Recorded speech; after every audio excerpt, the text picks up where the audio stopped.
Welcome to Sports and Stogies. Now, introducing your hosts, Cameron Winkowitz and Austin Hayes. All right, SNS Nation, it has come to my attention that an apology is due. I missed last week because I had my last test for fire. You guys were made to believe that it was like what was going to be my certification, but that's not what it was. It was like my last test in the actual class, not a certification test. And I also need to apologize because tonight I am not in costume. Long story, went to the ER this morning, and what are you two both laughing about? Finish your apology. Carry on. Okay, my left lung is not in the best shape, so I'm hurting pretty bad. Okay, dude. Tell him what's actually going on, please. Okay. Let him finish. It's called pleurisy, so basically what happens is your lungs have these little, tissue pocket thingies around them that have, fluid in it, right? Yeah, it's called the oblique. And basically, mine's fucked up. Whoa, sir, please. You can't curse in an apology. Why not? It's got to be sincere. It was sincere. It's not, my mistake. Carry on. Am I not allowed to? Carry on. So mine is messed up because that fluid's leaking. So it just hurts really bad to breathe. And I didn't feel like getting in a costume. Is that it? Yeah, that's it. Cam, how would you rate that apology? Probably like a 2 out of 10 at best. I'm thinking lower than that, honestly. What? I didn't hear the words, I'm sorry. I didn't hear that at any once. point. I did say I'm sorry. No, you said, it's come to my attention that I need to apologize. And then you've never First of all, apologized. That's not how you start an apology. It's come to my attention. No, that's not sincere. That means we told you to apologize, which is also what happened, but you can't say that. You told me to apologize. And then you said to the viewers, like it was our fault. yeah, we told them, we misled the viewers. You said it was for my certification, but it's not. That's what you told us. I said it was my last test in the class. Yeah. So we said it was your final test. We said you were cramming all night. And you were cramming for 2 days. was. It was a vocabulary test. It was not a vocabulary test. It was a chapter test. My bad. It was multiple chapter tests. Your last couple chapters. Not last couple. Yeah. Okay, the important factor here is, did you pass? I did. Apparently barely. Barely, yeah. But you know what? By the These skin of get my teeth. diplomas. So that means you probably could have been on last week's show. Just saying. And maybe your lung wouldn't be messed up if you were. My next question, arguably more important.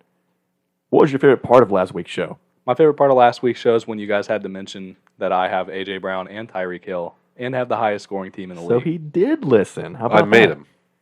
Well, You didn't make still, me he do did listen. You didn't make me do anything. Just like I dude. made you apologize. Well, Somewhat. it was brought to his attention. It was brought to your attention that you should start listening to episodes that you're not here for. Don't put the helmet on. It's not going to work. You're going to break your laptop. How am I going to break the laptop? It's going to fall off your Helmet giant falls head. off. No. Can we just get that helmet out of here? We really should. It's Shane clearly going to be a problem. when it comes to props, Shane is not to be trusted. Yeah, this is clearly going to be an issue. It's not a problem. It's already a problem. It's been a problem all night. I don't think so. It's been a problem since you got here. The first thing you grabbed when you walked in was the helmet. Yeah, I saw a space helmet sitting on the desk, and I expected to not pick it up. When you're not wearing a costume, that's exactly what you're expected And there's to an not do. astronaut in the room. How did I know you were You an don't astronaut? touch his helmet, dude. How did I know? There's a patch on his uniform that says astronaut. There's not. Yeah, I'm looking. It says space shuttle right here. So space Where? shuttle on that side says astronaut right here. Fake news. They're going to see it. And you're going to look dumb. Fake news. That's fine. Well, on that note, fine people out there who are listening, somehow still, go ahead and pull up that chair Pour up that drink. Light that cigar. because it's time for episode 60 of Sports and Stogies. Camp. Another milestone. It's a round number. I think every 10 is a milestone. I feel like we're past where 10's a milestone now. Where are we at? At milestones. But I think it's probably 10 for you. No, because I thought it was it's 10 up to 100. Then when it Yeah. gets to 100, it changes. 50, and then your anniversary, and then 100, and then 200. Like, no one's celebrating 130. yeah. Well, I know. I'm saying that's when it goes up, though. Yeah, we're on the same page here. Shane's kind of off the course as usual. Am I lagging behind? I think you're lagging a little bit. A little bit. I figured after a year it would just go to episode 100. You guys learn like the fireman's carry, right? Like how to carry people out of burning buildings. Yeah. Me and Cam are kind of carrying you, No. and we're honored to do so. I know you're in a little rough physical shape. I get that. That was another thing. You made it sound like your lung was about to is dead. That's Like my lung's in rough shape, guys. No, he has black lung. I probably shouldn't even be here tonight. it I is should in rough still shape. be in the hospital. I was at the hospital this morning. I know, but you're acting like you can't breathe at all. It hurts To be when fair, I take a breath I've in. not actually seen him breathe tonight, so I'm inclined to believe him. Now, could the apology have been better? Yes, of course. Is he in pain? Probably. Is it severe? Probably not. They gave me Who Toradol, knows? dude. I don't even know what that is.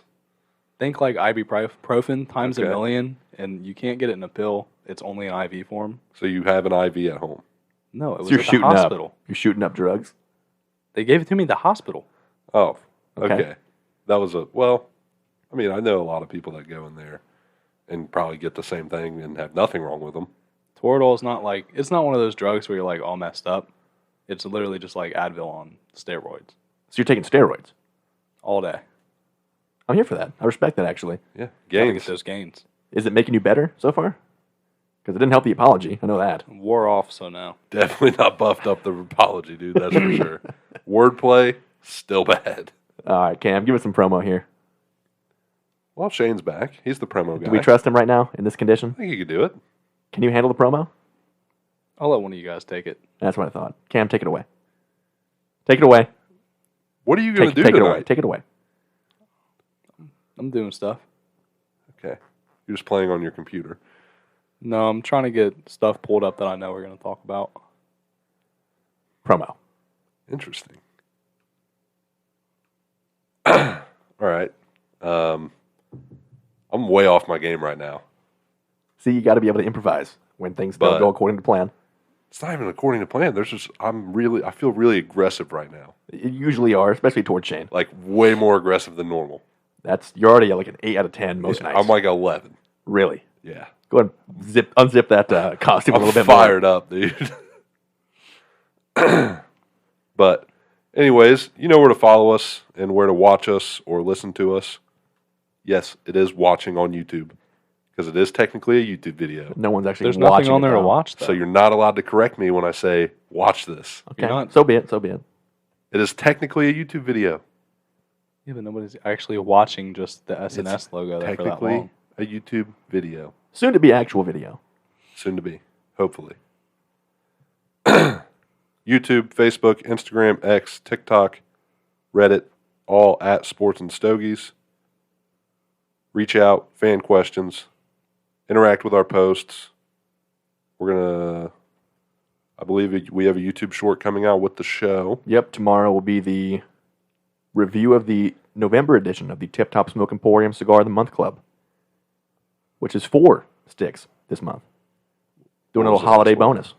That's usually just Oh, 3. it's usually Yeah. 3. Okay. Also, now he does a premium Cigar of the Month Club. So I think it's $50, but you're getting like top end sticks More that just top started. end than you already are. Exactly. We're talking. I mean, we got a Fuente this month. Yeah. Spoiler alert. So I don't know how much more Well, handy he can get, On the but plus side, your short will come out before the show. I might wait till Thursday. No, because tomorrow's the actual first. I'll do it tomorrow. Yeah. Yeah. So, Either way, if you guys are not involved with the Tip Top Smoke Emporium Cigar of the Month Club, you're missing out. snag them up whenever they become available. I think there are spots open. I think 6 right now for the premium. I think the regular may be full, but always worth at least checking out. If you're not double local, dipping? I'm debating it. My thing is, I buy the premium stuff anyway. I like getting the things that I maybe wouldn't buy from the regular Cigar of the Month Club. Makes sense. So I'm probably going to stand pat where I'm at right now. Because, again, any new stuff he gets in that's like high end, I'm going to go buy regardless. Yeah, that's true. Including what I got for us today, which we'll touch on here in a minute. But first things first, what are you dressed up as? I'm an astronaut. As you guys will see in our promo pictures, we all came suited up today, besides one of us. Oh, yeah. All of used loosely. 66.6% to be exact of us are suited up. From 1 to 10, how comfortable is that costume? Really not that bad. Right now, it looks like a 10. Right now it's a 10. Because you're fully unzipped, no helmet. When it's full zipped up, gets to about an 8. The helmet is very uncomfortable. Only because I had to take like half the foam out. Originally I had taken it all out, but that didn't work. Way too loose. You don't want that. So I was like, okay, I can put half of it in, and now it just sits awkwardly. So, Well, last time you got to wear it. yes, So there's that. exactly. You But I probably am give gonna- it to Shane. I'm going to put it in the garage Little memento. just to have a space helmet laying around. Yeah, he's not pretty going to hurt cool. anything, you know. Just adds to guy stuff. Shane, what would you say you're dressed as currently? I'd say I'm dressed as an executive producer. Where'd you go for that costume? Uh, Spirit Halloween, surely, right? yeah. You Hence know, why he's pretending to pull stuff up on the laptop. I am pulling stuff He's up. going full character. I love it. You're a method actor, dude. I'm pulling stuff Nice. up, dude. Now, Shane goes full in on his roles. Except his, the one he and has his here. apologies. You know, Absolutely. all out. I, for one, am dressed as the one and only Indiana Jones. Went to Rural King, got some work pants, got a work shirt, cut the sleeves off. And I only did this because, actually, I bought the jacket first just to have a brown leather jacket. And I'm thinking to myself, I can build a costume around this. Go order me a fedora. Got my leather-bound journal here. No whip, no satchel, so it's 80% of the way there, but You do have the leather-bound journal, though. the journal's a nice touch. And the hat's dope, too. The hat is nice. I wish I could kind of pull it off like year-round. I was going to say, you probably could. I'm not the kind of The guy. hat's you know. tough. The hat's tough for sure. Very much so. In You Ohio. definitely wear the cut-off work shirt. Oh, it's a regular shirt. You can definitely wear work pants. You can definitely wear the brown leather. Plus, with Mustache November around the corner, Brown leather is going to be nice. big time. You could now you're doing a little moose from Top Gun Maverick I don't think they're ready for that. without even realizing it. I don't think they're ready, dude. Let's throw an Air Force patch on there, son. That's stolen valor. I can't do that. Doesn't have to be a real one. You can just say, like, that says space shuttle. You just have one that says airplane. That could work. I'm down for that. Just throw an airplane patch on there, dude. Now, for this special Halloween episode, I was going to go with a Halloween-themed cigar for you, but I bought something else today that I couldn't resist giving you immediately. We all know that your favorite cigar is the Alec Bradley Magic Toast. This one should be a step above. This is the Alec Bradley Magic Toast 5th anniversary. And it is magical. New And shape. I think it is kind of Halloween themed. You can parlay It's into like that. mystical. Yeah. Like the band is like a mystical, which Halloween is like the gateway, whatever, underworld, all the demons come out to play or whatever. All that stuff. Halloween Town, Hocus Pocus, all the places. Oh, spells. My you know. source material. Yeah. But very good. Do you know the blend on that? I assume it's the same as the regular Magic Toast. I'll have to look it up. But yeah, new But- shape. I know that. Kind of a figurado thing going on. A little bigger. Yeah, it tapers on both ends. Looks like it's burning great. Great smoke production. Wonderful. Flavor wise, still just as complex as the usual Magic Yep, Toast. getting a ton of notes. Dark chocolate, getting like a peanut. It's almost giving me like a Snickers vibe right now. Well, that's in that case very Halloween themed, Yeah. which we'll touch on again in one of our fan questions. Well, I'm glad you enjoy it. I'm going to smoke mine probably tomorrow or over the weekend at some point. But if you guys want one, you better hurry up because Greg said they're going to sell out probably pretty quick. They're very popular. The 5th year especially, I've not seen it anywhere else around here. They're pretty new. So head out to Tip Top or tiptopsmoke.com. Great cigar, Mike Zimmer. I'd highly recommend it. Yeah, personal recommendation to our boy MZ, who I don't think listens to the show anyway, but we'll clip that part for him. I've got the Tatawahe Monster series. This is called the Face Redux. It's kind of their Halloween stick. They do one each year. The first one is like the box was like Michael Myers-ish. This is a 6 by 54, 6 3/8 by 56. So a Toro Gordo, a Mexican Sanandres wrapper, which of course is my favorite, and then Nicaraguan binders and fillers. So far, great burn. Relatively even, a little bit wonky on the side, but I think it was mostly me. But very good smoke production, nice loose draw. Flavor-wise, much more spice forward than I anticipated. But I'm not hating it. It's not overpowering. It's not just like a pure spice bomb. Would you say it's monstrous? In size, at least, yeah, it's pretty monstrous. Nice. I'm kind of scared, actually. I'm feeling that vibe. And Shane, what are you puffing on today? Absolutely nothing. Good man. Bad for your Shane, lungs. taking a break from inhaling smoke products. No, not a break, dude. I'm done. At least like with No vaping. cigars? I'll do cigars Okay. when this clears up, but After you're healed. I am done with. In all casual seriousness, nicotine. I do hope you get better soon. I Yeah. don't know what you have or how serious it actually is, but I'd imagine fluid leaking anywhere in your body is not good. It's not so much the leaking that's a problem. It's like how since it's just dry in there, it's just rubbing up against it, so that just A lot of hurts. friction. Yeah. Fluid's still definitely a problem. Yeah, It's still definitely a any problem. You place don't that, just want fluid leaking out of your body. yeah, No. fluid where it shouldn't be is never a good thing. So what's the fix? Did they tell you? Like, Since it's technically an infection, antibiotics, and then just going through it, you just have to wait it out it just magically heals itself back up? because it's an infection. So what once the body you clear does, the infection, yeah. Normally, like a leak is caused because something is missing, right? So in my eyes, when you say it's leaking out of this, It's not like I have a hole in my lung. It's like I'm not saying your lung, like a hole in the little membrane. the sac. Yeah.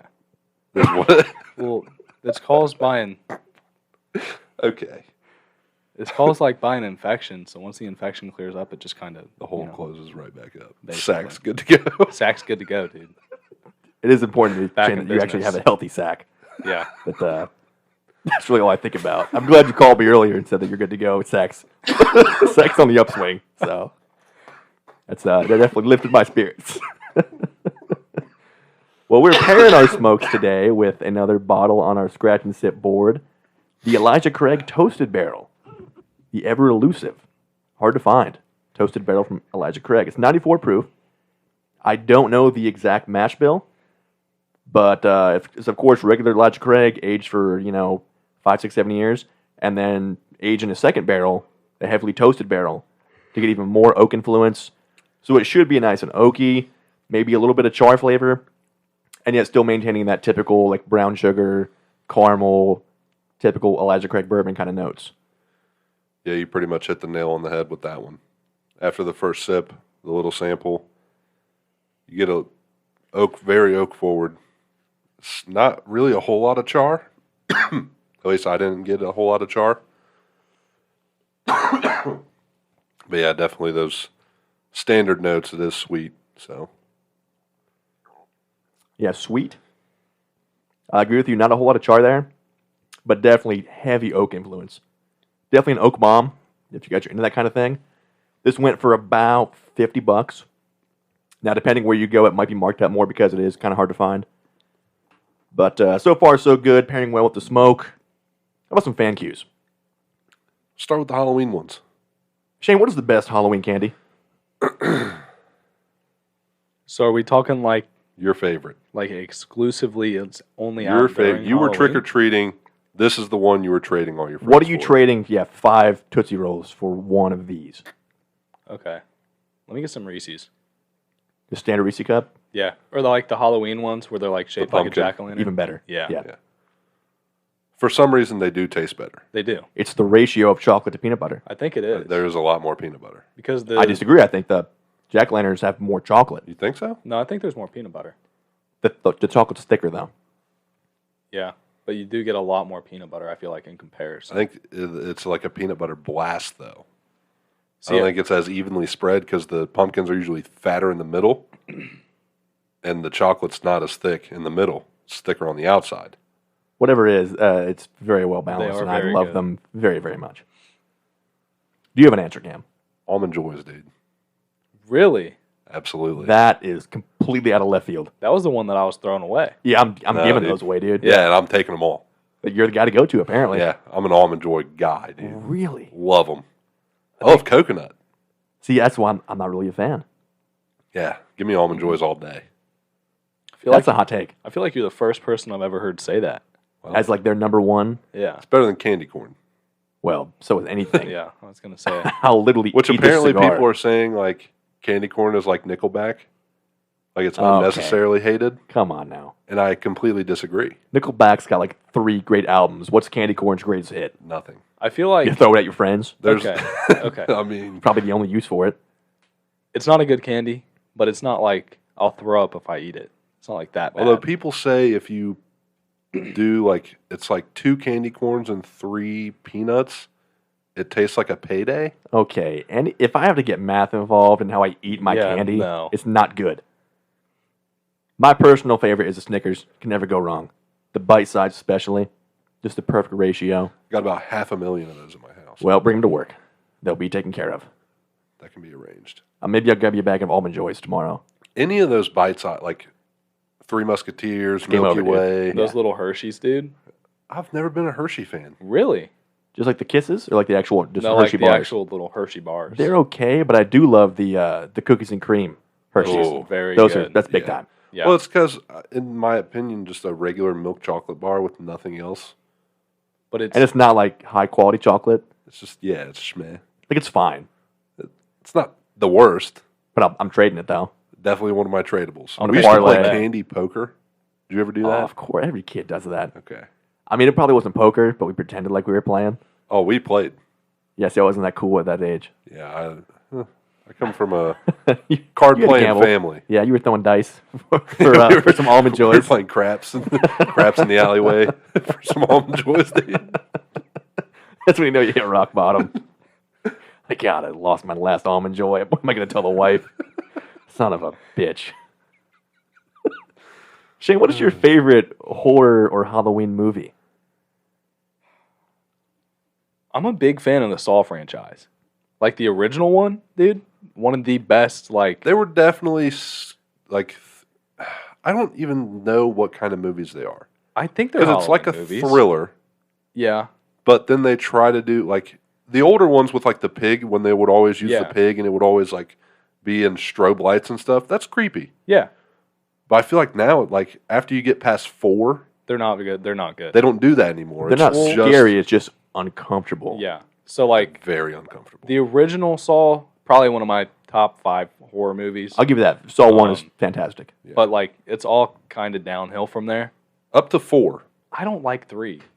I think the story continues through the first 4. Yeah. It kind of disappears after 5. And then 6. 6 is okay. I'll be honest. That's the insurance. But the thing one. about 5 through 13 is the traps get better. They do. So you can't even hate them if Have you're you- a Saw fan. did you I haven't get seen the- the newest one. Dude, the traps in the newest one are crazy. No, you can't hate on the movies. It's just there's no plot. You're just watching it to watch people get hurt. But there used to be. There used to be, yeah. It used to be like a soap opera, dude. Yeah. That's why they nuts. were cool. Now, in the newest one, John Kramer's like the protagonist. He is. It takes place in between 1 and 2. Oh, so we're going like complete timeline Yeah. jump back. We're going Yeah. way back. I've only seen like 4 of them. Out of what is it actually Honestly, 13 now? I think it's 11.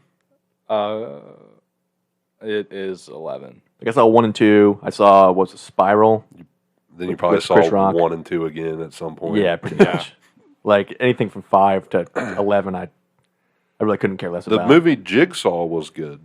I like that Didn't one. see that one. I did like that. That was pretty decent. Yeah, I thought the laser trap was kind of weird for a Saw movie. it was, but I liked modern. it. Yeah. Actually, I think was it Saw 5 where they poke a hole in that guy's lung Uh-huh. and he's got like fluid leaking through, Yeah, and he's got to decide like, do I put a costume on or not? that is his life decision. And he didn't, Wait. and it cost him. It did. The weird thing is that you're actually right. In Saw 5, he jams a little pin in his throat thing to breathe because he puts him in a box of water. Yeah, Spoilers, come on now. If you haven't seen Saw 5 by you're now, probably not you're watching. probably it. not watching it. Cam, your favorite horror movie Oh man, or Halloween specific kind of horror movie? This is tough. You're a big horror guy overall. I used to literally only watch horror movies. Yeah. and it probably was why I didn't sleep a lot. But I used to watch them and like fall asleep during them. Oh, so you're a seasoned vet. Yeah, I used to literally just watch every horror movie that was on all the streaming platforms. Halloween movies specifically. Oh man, there's a lot of good ones. There's a lot of bad ones, and a lot of bad good ones. That's the thing about horror. Like, Oh, dude. bad horror is its own genre unto itself. Because it's funny. Because they're aware. Like, this is a B Yeah. horror movie. It's going to be funny. And Because honestly, my favorite bad horror movie is called Satan's Little Helper. you've told me about that a I time or haven't two. seen this. Dude, it was on Netflix. I don't even know for how long. Maybe just one day that you happen to catch it. Could have been. But it is the funniest bad movie I've ever seen in my life. And it's supposed to be scary. So it's Halloween. The night of Halloween is when this takes place. And this little kid, he's maybe 10 at most. His sister brings her boyfriend home and he's wearing a mask because it's Halloween. And like he's supposed to bond with her little brother or whatever. Yeah. Turns out this isn't her boyfriend, it's actual Satan. Oh. But they do bond. They do. So they like the scene that pops out in my head is they're at the grocery store and they're driving through the kids in the cart and they're just running through the parking lot. Satan and the little kid. Yeah. Satan's pushing the cart. And they're just running people over with the cart and they're like these people are exploding very gorily. So like this had a decent budget to be able to do gore. Probably not. No, it's not done good. Oh, it's okay. We're still talking B movie here. And the kid goes, "That's 50 points. That was an old lady." And they're like keeping score. It is just such a bad, funny movie.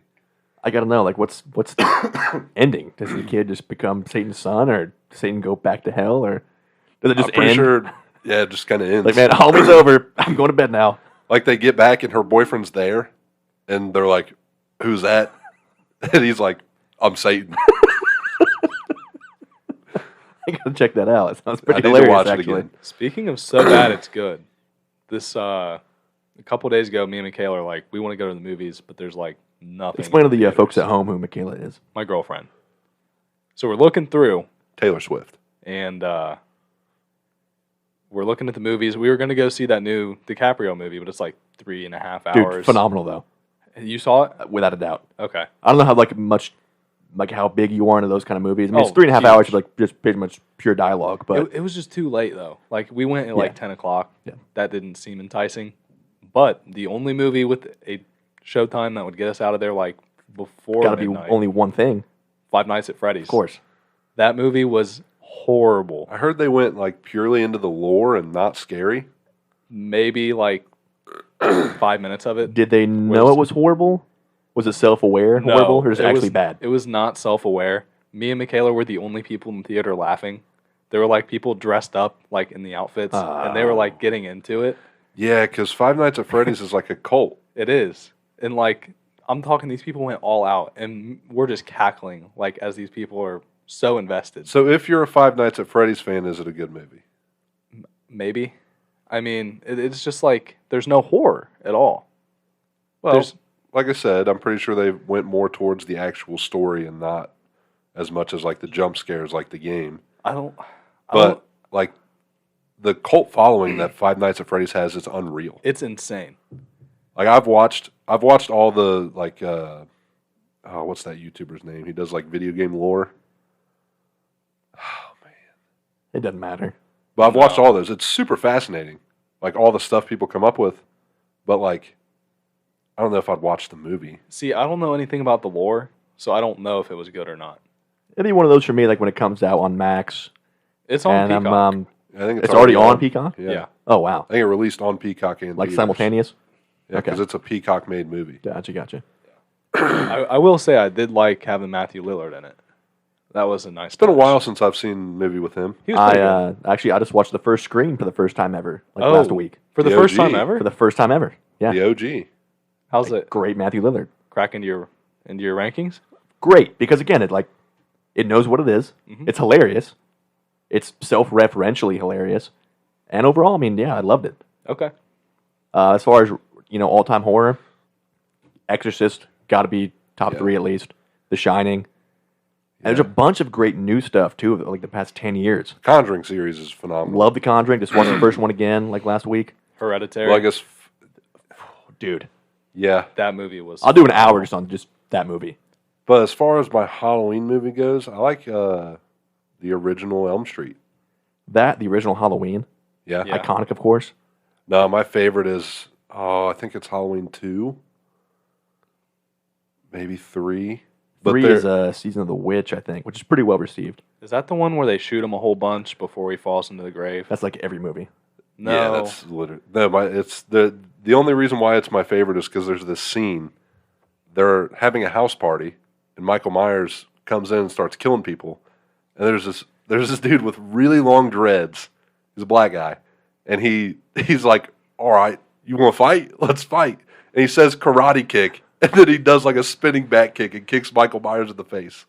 And I'm like, that takes some balls. Did he live? He just gets stabbed to death immediately. What a pretty letdown. much. What a letdown. But that is one of my favorite all-time scenes. One of my favorite things recently, in the same vein as like being self-aware and being funny, the Fear Street series on Netflix. Solid. Really fun, man. Again, not super scary, but like well-made, like throwback, Yeah. fun Halloween kind of movie. I really liked the 1980s one. I think that was the best of the. They're at the camp. No, when they're or wait, yeah, and then it takes them into the convenience store, market, whatever. That's the first one. Yeah, I like that one a lot. Then you get the retro like 1600s with the preacher and all that stuff. It was cool. Yeah, a lot of fun. A lot of fun. I thought that had a So really mine's locked in original Nightmare on Elm Street. What are you locking in? If I'm going all time, number one horror, Exorcist for sure. Again, not really maybe the scariest, but the one that made the biggest impact on me. Terrifying, And it's too. pretty damn scary. Yeah. Yeah. The one for me, like when I was younger, was The Haunting in Connecticut. That got me. When they start, the dude's like looking up, but all the ectoplasm's coming out of his mouth. Yeah. Ooh. I just watched The Descent for the first time this month. How do you feel about that? Do I have a story about that movie? Save that for a second. Even before the monsters came in, terrifying. Like, I'll never go in a cave. To me, that's I'd rather swim in the ocean. And you guys know how much I hate the ocean. Absolutely will never go to cave. And then when the monsters come out of nowhere, it's like this went from 0 to 60. This went from 60 to 100 real quick.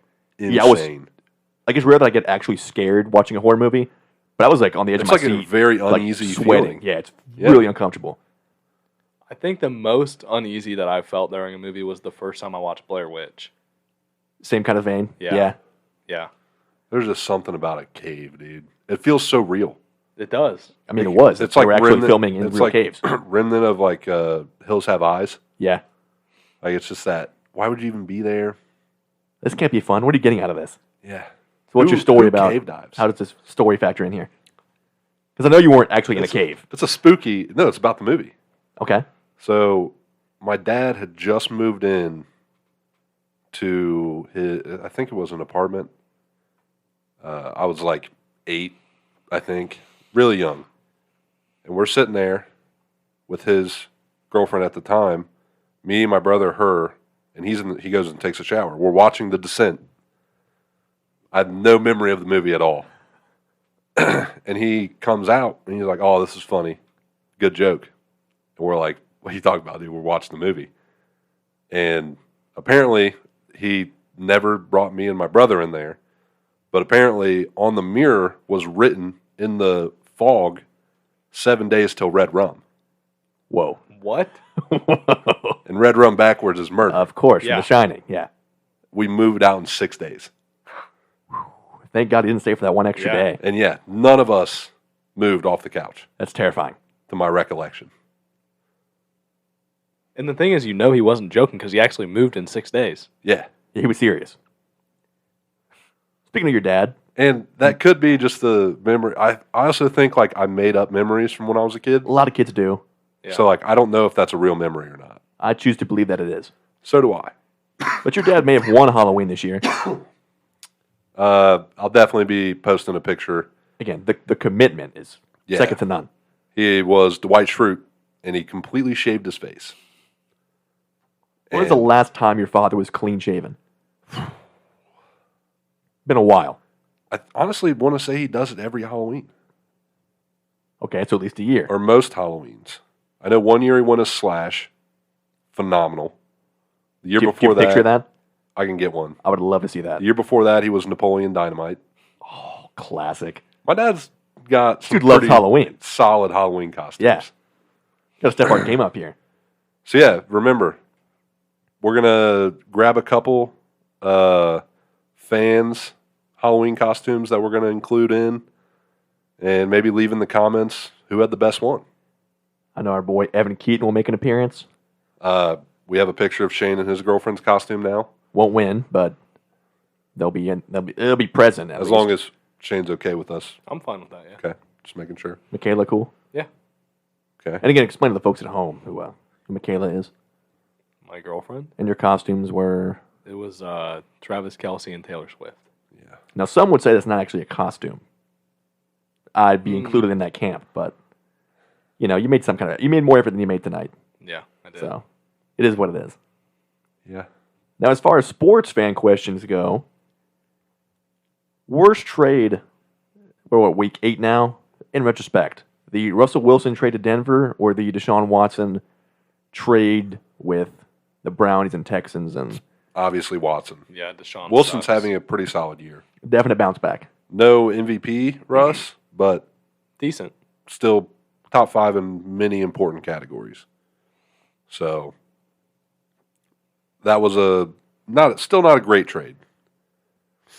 A lot was given up, Considering what they gave up for that, it didn't quite pan out the way they thought it would. but it might still. There's at least hope. I don't even know what's going on with Deshaun Watson. Is he even going to play if again? he's actually Who knows? hurt, which I believe he is, You would like to think so, at least. Yeah. then I can understand why we've seen what we've seen from him. Is there still a chance that he becomes prime Watson? Absolutely. So you just got to keep holding out hope.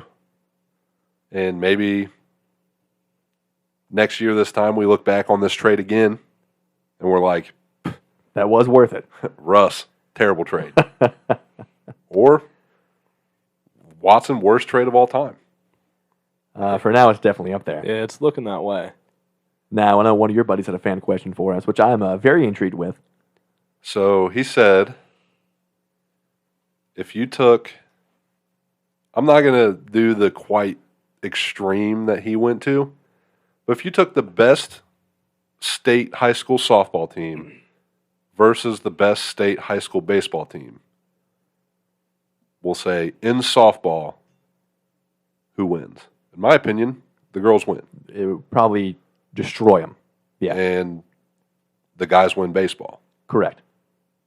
Now, give them 6 months each, prep time. I still think the girls win softball. I think the guys play better. But the problem is that pitching, you can't teach in 6 months. You're like, yeah, I played ball my whole life. And a couple times we went up against a legit good softball pitcher. It's Yeah. so much different. Softball pitching's unreal. Not just the angle, but they're closer. Yeah. So it's looking like it's way faster than it actually is. Yep. The ball's rising, which you never see because softball, they throw flat ground, Baseball, you're on a mound 60 feet away and you raise it up. So the ball's it's always coming down. So yeah, it's really, really difficult, even for a great baseball player, to make that adjustment. If you're playing softball, one of these guys has to pitch, right? Yeah. You ever tried that?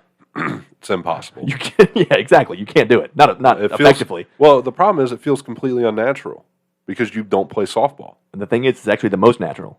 Yeah. Throwing overhand is unnatural. Yes. That's why injuries happen so frequently. We're not meant to do that at No. that torque and throwing that hard. So yeah, softball, chicks win. Not even close. Baseball, guys should take it. But I think that'd be closer than the guys would be playing softball. I agree.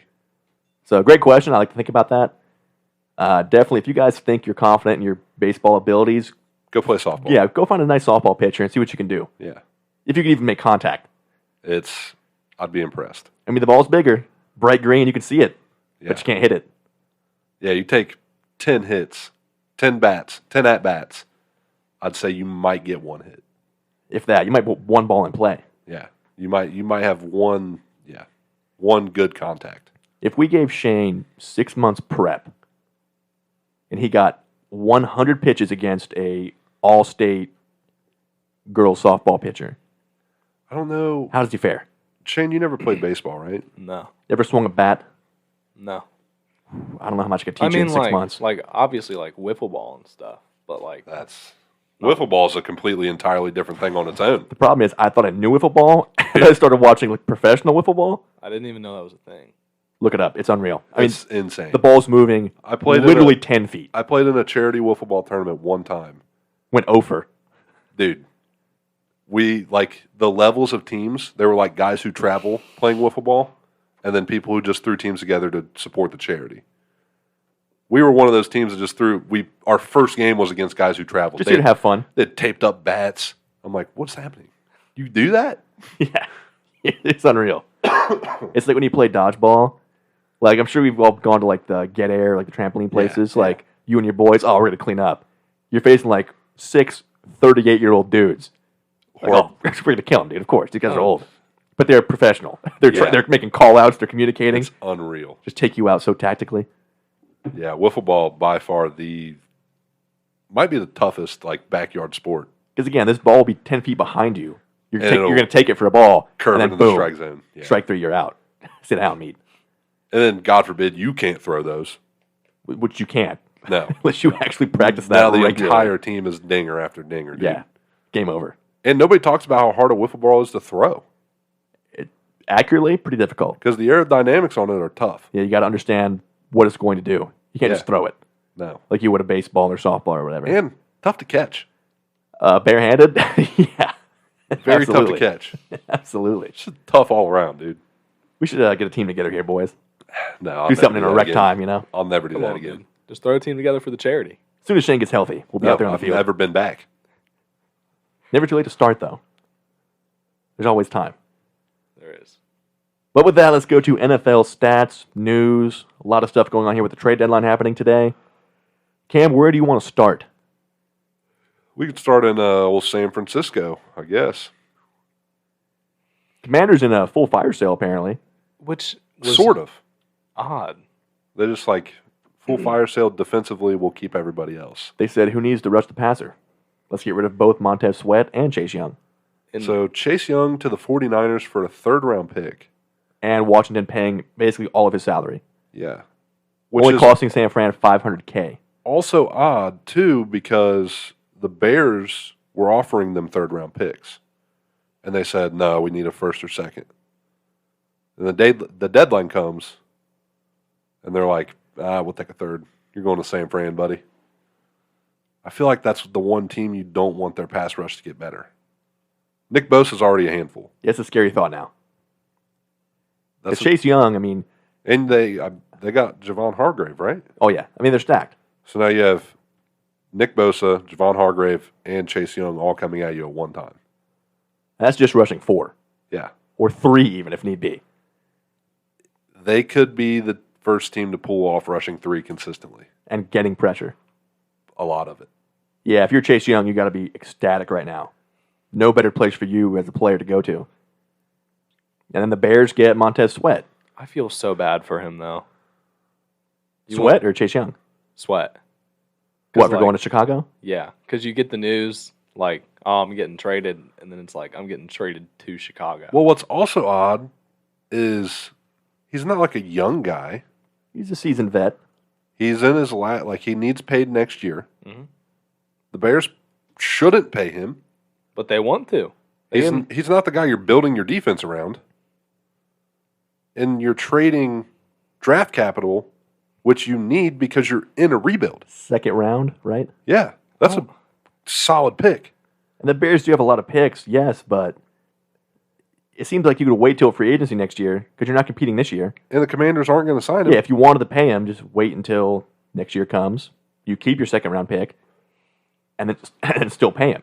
That's a move that a contending team makes. Is that a desperation deadline? Let's do something kind of move. Maybe You would think that they'd go after one of the receivers, though. there weren't really any good receivers that were trying to be traded. No, but I'm saying if Washington was going to go fire sale, They weren't though. They just knew they were trying to move Sweat and Chase. Because Chase Young also due to get paid next year. Yeah, they're both up for Oh. contracts. They knew that they weren't going to pay these guys. Let's get something out of him while we can. Yeah. So, it's a super odd move, just logistically. For the Bears. Yeah. I mean, great for the Commanders. Getting Extra a second, second third round pick for yeah. guys you weren't going to pay anyway. It made out. Yeah, that's A+ for them. A+ for the Niners. Oh, a huge A+ for the Niners. The Bears just makes no sense. Bears going to bear. Yeah. How about... I could be proven wrong. I mean, I'm not saying he won't play good. He's going to play good. Oh, of course, he's still a quality player. But is that your main pass rusher moving forward for the next 5 years? Probably not. But we're not NFL GMs. What do we know? We do know the Vikings got Josh Dobbs. Because, of course, which we'll cover in IR, Kirk Cousins down for the year. You bring a guy who's actually played pretty well so far in Arizona. Very well. I was surprised that Arizona moved him, to be honest. I guess with Kyler coming back this week, maybe next week, they got Clayton Tune, rookie they apparently believe in some. And they got, I think, a second round and a pick swap for Dobbs. I think so, yeah. So, mutually beneficial. Does he keep the Vikings in contention in the NFC North? Are the Vikings in contention? In that division? I mean, outside of Yeah, Detroit, I guess that's true. you could probably still push for a wild card. Yeah. NFC top to bottom overall, not that great. Just definitely top heavy. You go Philly, Niners, Dallas, and then Whoever. I guess Detroit's still in there. They've earned that spot so far, but Seattle's probably in there too. they're 5-2. Right now I'm not they're in there, sure yeah. how much I believe in them going forward, They're a very ugly 5-2. They are. but 5-2 nonetheless. Very similar to the Vikings last year. 5-2. Same kind of thing. They Yeah, do have a very, very good pass rush now. They do. because they brought in Leonard Williams, Lenny Williams from the Giants. big cat. We continue to see it. They keep bringing in quality pieces to complement the young talent they have, and Pete Carroll keeps building that Legion of Boom 2.0. Yeah. I mean, the Seahawks are making all the right moves. Yeah. But your question mark now is offense. Which is weird because they have the talent. You got K9. You've got a great young receiving core. Geno, good enough. We're starting to see the same old mistakes, though. Yeah. Turnovers are starting to pile up. I think in the last 2 games, he's got 4 picks. I mean, yeah, one was against the Browns, which is top defense. It's going to happen. And the one before that was Cincy, Yeah, the Bengals. which they don't have a bad defense, but, I mean, definitely top 10. Maybe Pete Carroll saw that Browns D and thought, you know what, if they can win with P.J. Walker, we can make our defense good enough where even if Geno plays poorly, we're still going to win games. I mean, theoretically, yeah. And again, 5-2. Against bad teams, yes, but 5-2 is 5-2. Yeah. No matter which way you look at it. Now bringing in Williams, it's big time. And it is 100% possible that Geno is just making a couple mistakes, having a couple down games, and he'll be back in gunslinging next week. The Bills make a couple moves, bring in Rasul Douglas from Green Bay, and then sign Leonard Fournette, Quality secondary help. which For they sure. needed Definitely. with the injuries there. So I love that move. Signing Lenny is odd, but it makes sense. In terms of real ball, for sure. Yeah. Now, you're going to talk fantasy impacts later, of course, as far as James Cook goes. But to bring in a power kind of back like that can take 8, 10, 12 carries a game, some goal line work, You're now true third down back and goal line back. good hands out of the backfield. You now have that threat rather than, James Cook's on third down, they're throwing the ball.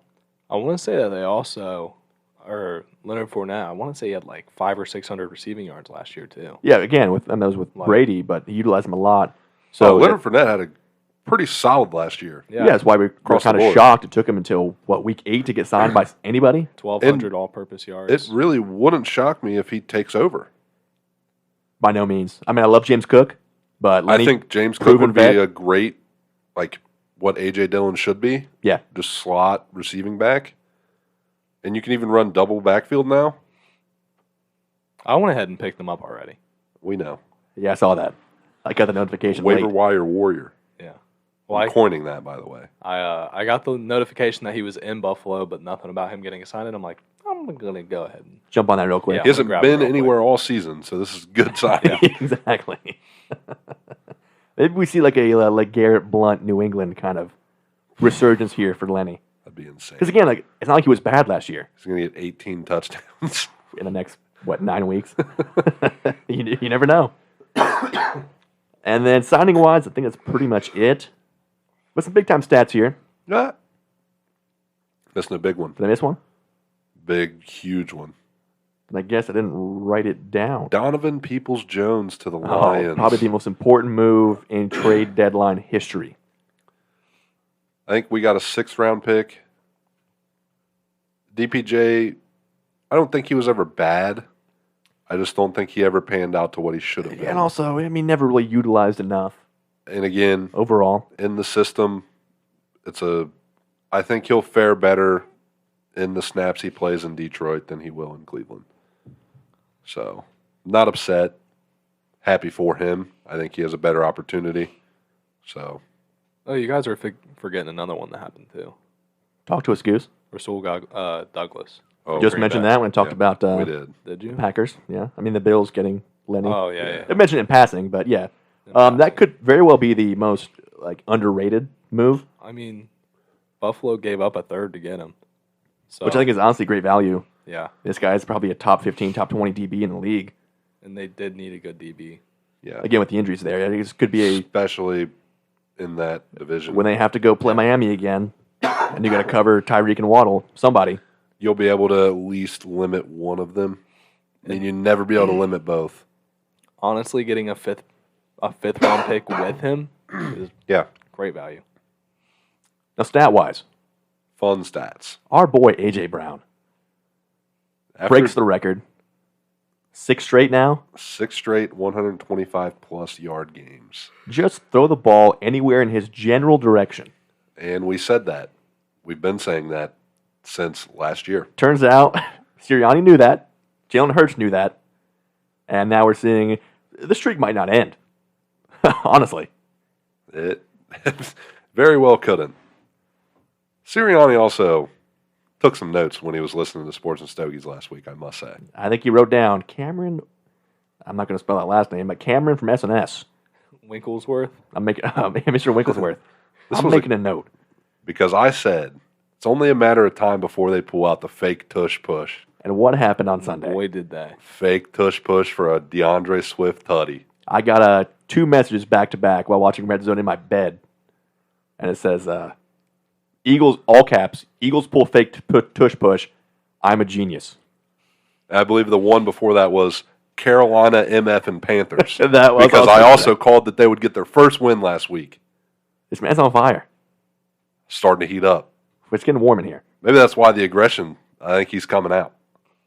The Vink? I think the Vink's here, Oh, boys. my Lord. Shane, I don't think you're ready for the Vink. I think the Vink might be here to stay. I don't think I'm ready for I that. don't think any of us are. Yeah, I think the Vink's here to stay, dude. We need a new spin-off show of just the Vink. Half an hour of pure, unadulterated adrenaline. Adrenaline, geniusness, and dominance. That's, 2 legendary calls, honestly. On par with your call last year of Commanders over the Eagles. I don't think anything will ever beat that, except my finals team matchup. That was big time, too. That was huge. That's pretty legit. Man, sometimes when you just feel it, you feel it. And when you're hot, you're hot. The problem is with the fake tush push being involved now, it completely changes how you defend that play, which it was already undefendable. But now... Until the Commanders did actually a pretty good job They did get They stuffed. on that goal line. They did. But now you have to spread out that defense more. Just a little bit. Just enough, where both will still work consistently. I think we don't see it again until the playoffs come.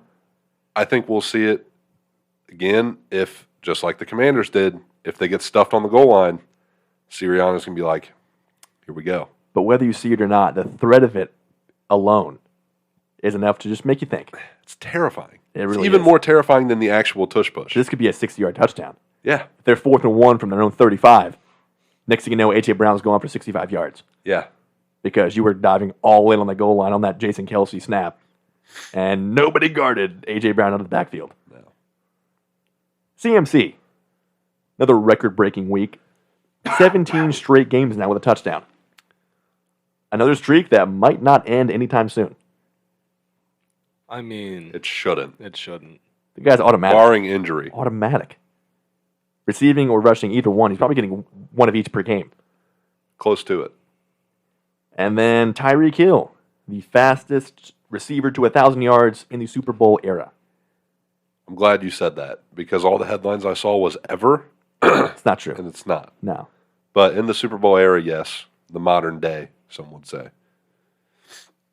Impressive. Still on pace for that 2,000 he wanted. And honestly, I don't see why he wouldn't get it. There's no his bad game is like 88 yards Yeah. And a touchdown. and a score. Yeah. On 11 catches. Yeah. That's a bad week. And then 11 catches next week is going to be 255 yards, 3 scores. In the first half. The Now, guy is unreal. let's go to the IR here. We mentioned Kirk Cousins previously. Sad to see. Torn Achilles, out for the year. Maybe. Well, with today's miracles in modern medicine, he could come back week 17 and win a game after Josh Jobs just does enough to get him into a position to potentially make the wild card. Yeah, I don't. Sad to see. I believe his contract's coming up soon. I think he's either this year's his last year or next year is. I can't remember. I know less than 24 hours after the surgery, he was back at the stadium for like a charity event they were running. So stand-up guy. Great dude. Clubhouse dude. Teammates love him. Yeah, really sad to see. And having a great year, too. Very good. Even, 3 weeks now with no JJ? Yeah. Addison stepped up and filled that role about as good as anyone can. Yeah, those are big shoes to fill, but he made a hell of an impact. Yeah. And hopefully still will with Josh Dobbs. Then you have Kendrick Bourne, torn ACL, out for the year. They are really only playmaker Who's their outside wideout of one? Hunter Henry. Yeah. Yeah. They're wideout one by a large margin. Promote what? Devontae Parker? Got to. I don't think I know a third wideout in New England. Juju, who caught Okay. his first touchdown of the Okay. year. That's true, I guess. He is did catch still his first alive, touchdown still of the year. contributes. Maybe he takes a slight step up in production now, but yes, sad to see for another vet who's kind of finally made his one true mark this year. You know what's crazy about Juju Smith-Schuster? A lot. So since the year 2000, I was watching a YouTube video. It's one of these NFL trivia guys. So they did an all-decades team, fantasy. So the top 10 wideouts from the last 20 years in the AFC North. Juju Smith-Schuster makes that list. That's hard to believe, honestly. That's how good his first 2 years I mean, were. you think Hines Ward, Antonio Brown, Chad Ochocinco, Jamar Chase, Amari Cooper, and Juju. Yeah. Isn't that unreal? Turns out having AB on the other side of the offense helps you out a whole lot. That's how good his first, well, also kind of how bad, how, Defensive-minded, there you go. the whole division is. Yeah. Not known for their outrageous passing. Let's see. You got Tyrod Taylor left the game with a rib injury. Still no update? Yeah, we know he's out of the hospital. No timetable. So he's okay. Apparently, Danny Dimes may be back this week. He was cleared for contact Sunday, so a week of contact practice. I'm sure he'll be back. But if not, you got the Italian stallion, Syracuse legend, Tommy DeVito, who, do you actually believe he was Danny DeVito's nephew? No, Because I told you that, and you reacted like you thought it was. no. Okay, just making sure. But I do only see Danny DeVito under center when I look at. Hey. I can't see anyone else. The man could do it. You can't have that name and not expect me to just see Danny DeVito. And then you had the Matt Stafford thumb/UCL. See, his thumb's okay now, but He now hit it twice, and I was not aware of the elbow injury. Yeah, he's been diagnosed with a UCL sprain. And we had a lot of elbow trouble last year. Thought that was kind of over and done with, but maybe it's popping back up. If it's the same injury, I don't know if it was UCL last year or not. And Stetson Bennett's out for the year. I did not know this Yeah, I saw that headline like yesterday, kind of buried underneath a lot of other stuff. because he has some non-football related illness that's apparently pretty serious. Yeah, McVay kind of gave some pretty vague comments, but it They're seems not- severe. Everything's under the rug. Nobody really knows what's going on besides Stetson, the front office, and his doctors. So thoughts out to him. Wish him the best, of course. Hopefully everything becomes okay. In the meantime, if Stafford can't go, you got Brett Rippon stepping in. For you Puka and Cooper Cup owners out there, Whatever happened to Blake Bortles? Who knows? well, he's alive. I know, but I thought he was in LA for like the longest time. as a backup. He might live out there. I don't think, was he actually on a roster in L.A.? I have no idea. I don't think so. I'm sure he was.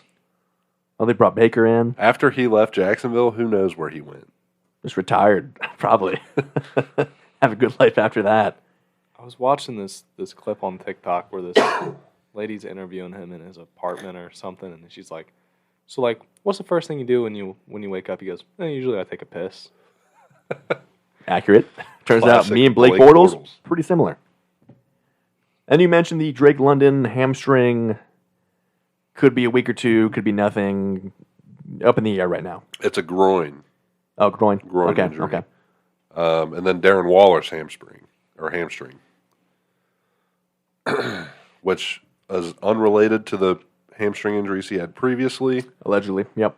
So, Darren Waller owners, watch out. On the good news, though, if you're a Dolphins fan or a Jalen Ramsey fan, came back on schedule, maybe a little bit ahead of schedule. Disappointed as head coach, though. Kind of let him down. Blake Bortles is on the Saints. Currently. Really? On the roster. Currently, yeah. Really. I would have not have guessed that in a million years. So he's the third? Emergency QB? Third string. Because he's not Derek Carr's backup. No, it's Jameis. No, yeah. Wow. The more you know. Honestly, if you take that and make it like 6 years ago, Derek Carr, Jameis Winston, and Blake Bortles On one team. on one team. It's a firepowered Crazy QB, offense, right? dude. Yeah. Yeah, Blake had actually a pretty great run there in Jacksonville. He did. I don't know why they. Went to what? Was it back-to-back AFC title games? Yeah. Yeah, I don't know what happened. Like, He he was played- never really that He great. played 4 years, and then they were just like, no thanks. This guy's done. Yeah. Who'd they go to after that? Oh, they had a couple rough years before was like- T-Law came in. Did they have Case Keenum in there for a minute? don't Blaine think so. Gabbard. Blaine Gabbert and Gardner. Gardner, of course, for a year. Do I dare say Mike Glennon? Or is that just in Tampa? Basically, name a backup quarterback. He probably started for the Jags in that Yeah. 3-year stretch. Josh and Luke McCown both. Nate Peterman, Brian Hoyer. Not the Peterman. But either way, Ramsey comes back, plays very well, gets an INT, but not a pick six. He said he was going to get a pick six, but he got a pick field goal. You know what? To quote Mike McDaniel. Yeah, one step at a time. Either way, big time for that defense. Great showing overall, defensively. And Jalen Ramsey looking very healthy. Happy to see it. Now we finally get to see him and Xavier Howard on the field at the same time. Which was one of my top 5 corner duos. For sure, maybe top 3. At the beginning of the year. Although the more and more I think now, who's better than Reek Woolen and Witherspoon in Seattle? Could have been Diggs and Gilmore. Yeah, don't bring that up, man. Could have been. We had it for a good 3 weeks there. And they were phenomenal. Still great. Still great. We'll see how Gilmore guards A.J. Brown on Sunday. You don't. You can't. Put Gilmore on the other side. Safety help all day. Try to be physical. Honestly, Gilmore and Malik Hooker could give A.J. Brown some issue. I do think Gilmore is the ideal corner to not stop because you can't stop A.J. Brown, but to give him some trouble. Just make him He slightly can be uncomfortable. physical, even take a couple penalties if need be. Just kind of get him off his game a little bit. We'll go out in the film room here, which actually I think believe is we're heading into. next up. Yep, no more IR talk.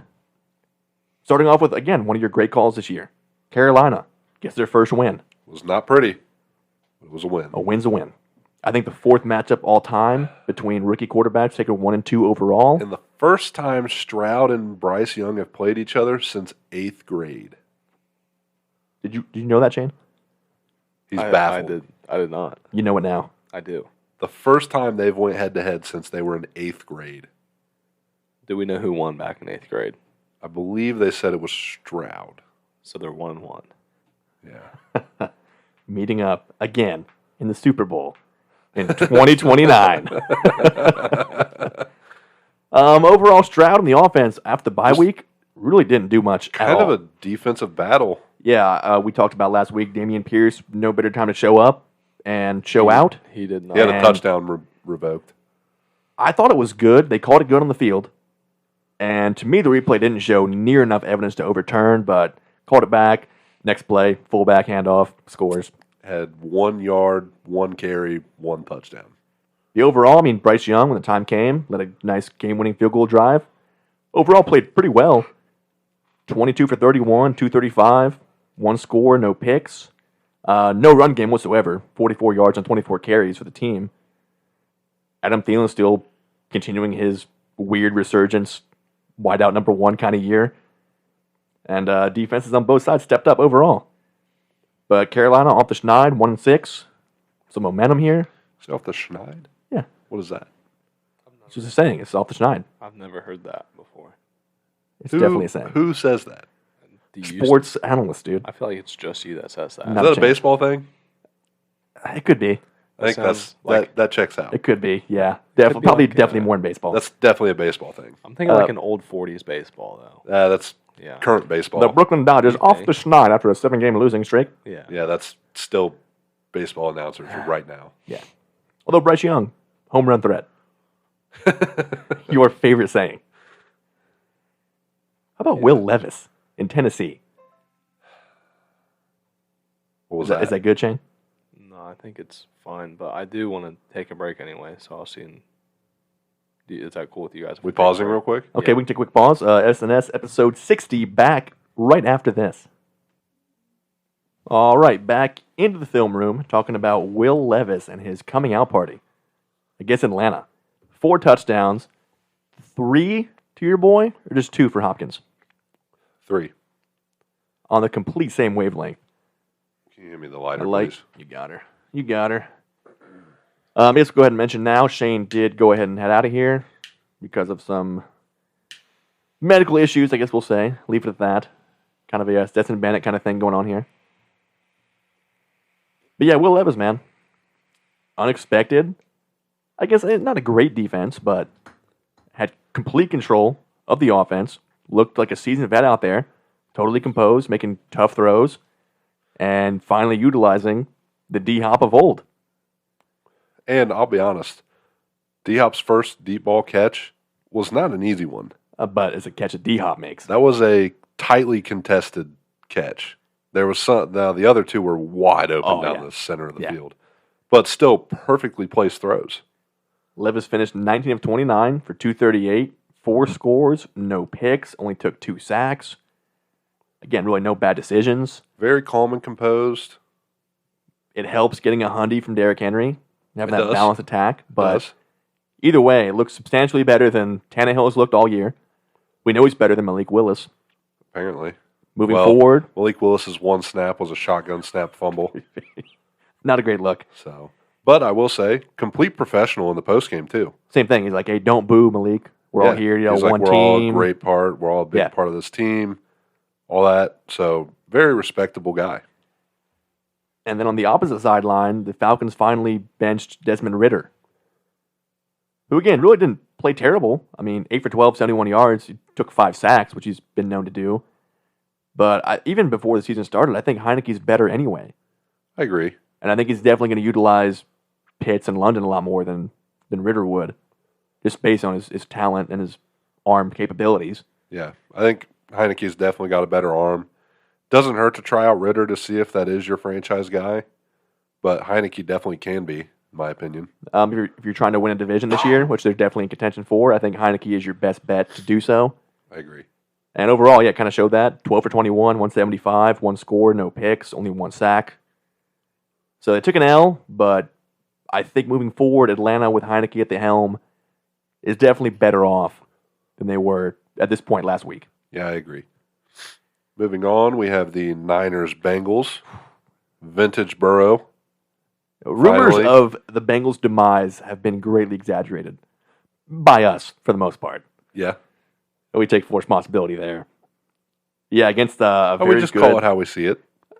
which at the time it was deserved, Correct. for sure. But to go into San Fran, pick off Brock Purdy 2 more times, give the Niners their 3rd straight loss, kept CMC in check for the most part, only 54 yards on the ground. And again, the offense finally clicking. I mean, Burrow threw, I think, at one point, 18 straight completions.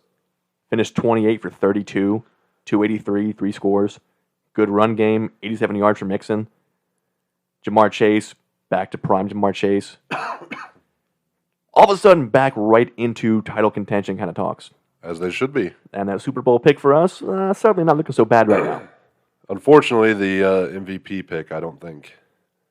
A lot of games left. There's a long way to go for that, but Concern for San Fran. I'm not. 3 straight losses in which Purdy has played Poorly. overall, you could say poorly in each game. And it happens. Happens to everybody. But are we overreacting to a 3-game stretch? They're still the Niners. Yes, we are. I'm not. I mean, sports media in general. We as a whole are. Yeah. It's not panic mode. You lose a couple games, no big deal. I mean, the guy started, 9-0, 10-0 regular season? He'll be fine. Calm down. Not the end of the world. Still going to the playoffs. And still probably at least beating Dallas first round. And after that, who knows? That's a lock. It's a guaranteed lock. What the hell happened in Kansas City and Denver? I have no idea. 9 points for the Mahomes-led Chiefs. He was apparently sick. Not the flu game he was hoping for. Not at all. The weather may have been a slight factor, but most of the bad stuff was gone before the game actually started. Yeah. I mean, Mahomes can play in the cold before. Not a huge deal. But Denver getting the job done. Back to 3-5. Still time to make a wild card run. Yeah. Is this the righting of the ship that they needed to finally break the streak of 16 straight losses against Kansas City? I would hope so. You got some momentum now. They didn't sell anybody at the deadline. Didn't get anybody either. Which But I don't think they need anyone. Yeah, they're confident in their roster. in my opinion. Yeah, not selling Judy, not selling Sutton. Javante seemingly back to full health now, Playing which great. is huge Big time. because now not all that weight is on Russ's shoulders. The thing that sucks is now they're on bye. They didn't get to carry their momentum at all. Yeah, kind of the worst time for that. So who knows what they're going to look like in 2 weeks when they play. Let me see who they have after the bye week. They'll come back against in Buffalo Monday night. That's tough. It's very tough. It's a tough game. Got a week prep, week to get healthy, fully recover, and put a game plan together. But this could be the turning point after 8 games in the season they thought they would have. Same thing, though. No concern for the Chiefs. Look, you're going to lose games. Not a big deal. 9 points is a little worrisome, but again, Mahomes sick. Good scapegoat to kind of bury that under. Move forward. Move on. I think they have, what's the division game up next? No, they play Miami in, I think, Germany. Oh, Bright yeah. and early, 9:30 Sunday morning. That's right. They do. Quick turnaround, tough team, traveling. You never know. But what a great matchup for Germany Yeah, fans. that's To get awesome. 2 of the best offenses in football. That's awesome. Because usually we send them like Jags, Falcons. That was before the Jags were good, too. Correct. Yeah, like prime, terrible Jags. Jags Falcons would be kind of entertaining now. I'd watch that right now for sure. But they're getting the best of the best. Yeah. How about the Philly-Washington barn burner? Almost another upset there. Probably should have been. 38-31. The fake tush push, what you called. Phenomenal. And a great stop by Washington on a goal line tush push. Yeah. Well, they went for the ball, got the forced fumble, and then drove down the field after that. I don't think you ideally want Sam Howell throwing the ball 52 times, No. but he put up 397, 4 scores, and that one bad late pick. I mean, he played good other than a fourth Dude, quarter pick. Loves facing the Eagles, apparently. Yeah. Balls And out. Honestly, isn't super bad all around. Pretty solid QB. Oh, for sure. Yeah. Is he still on pace to get sacked 97 times? Only 1 sack, Well, that's which I good. think the Vegas odds pregame were like 7 for that Eagles defensive front. So great game planning from Rivera and Bieniemy, and Sam Howell as well. Got a decent run game established, but just slinging Sam, getting the job done. Defense couldn't quite do enough, but it's Philly back where they should be. You know, it's a tough ask. And the defense is going to be doing less moving forward. Want to go homers here? If we have to. We do kind of have to. Cleveland, Seattle, we should have won that game. 3rd and 3. You call a throw. I don't like that it was a passing play call because I know we can get 3 yards with Kareem Hunt pretty much every time he touches the ball. But Kareem Hunt was open on the flat, on the angle, check down, and P.J. Walker threw a pick instead. And I know you have quite an issue with why is P.J. Walker even starting over DTR to begin with. 1 touchdown to 6 turnovers. I'm no mathematician, but to me that's not a good ratio. No, it's not. In fact, I'd say it's a poor ratio. And your one chance you gave DTR was against the top 3 defense, the Baltimore Ravens? On the morning notice, Yeah. and now you're just not going to play him again? Makes no sense. Who's to blame here? Is that Stefanski's call? I'm It's got to be, assuming. right? Yeah, I think the head coach gets to He pick gets who's final playing. say in who's taking the snaps. With Watson still being up in the air, timetable undecided, who knows? Apparently PJ's still the guy going forward. Makes no sense. Either way, though, I mean, ultimately held the Seahawks pretty much in check. But when you can't score more than 20 points, you can only ask so much of Myles Garrett and crew. Yeah. My boys, though, different story. Established the passing game and kept it going through 4 quarters. Did not. What did Pollard had? What, like 10 carries? Tony Pollard finished 12 carries, 53 yards, in a 43-20 win, That's in which it unbelievable. was not close at any point. No. So I'm glad to see that the offense was clicking, but at a certain point, especially second half, you have to know you can establish the run game Yeah. and kill some clock. Agreed. Because if you're playing, Philly like this week coming up, or San Fran in the playoffs, you have to kill 8 minutes on a drive. You can't do that by throwing the ball 15 times. No. You can't. I'm sick and tired of Mike McCarthy not understanding who Tony Pollard is. He's not a 3 yards up the gut kind of back. It's not a strong suit. Get him on the outside. Get him some screens, some end around, some kind of play where he can actually make something happen. Even just a stretch would be nice. Anything, some kind of variety. Power. But Option. nope. Give him a power 3 yard dive option. up the middle every Maybe play. a counter. Weak side counter. I don't think Mike McCarthy can spell counter. The only counter he knows is the Waffle House counter when he gets 17 waffles post game and probably pre game too. Speaking of waffles. Oh, it's coming. Don't you worry. Okay. And now I think I'm in last place this year, Oh. which I'm much more excited for. What's this one? This one would be a sexy calendar shoot, Oh, that's right. all 12 months, which I'll do in a heartbeat. That's funny. Seasonal, too, right? The guys aside on each picture. But yeah, the Waffle House thing is just so time consuming, and I'm so scared. But it will get done. It is terrifying. It really is.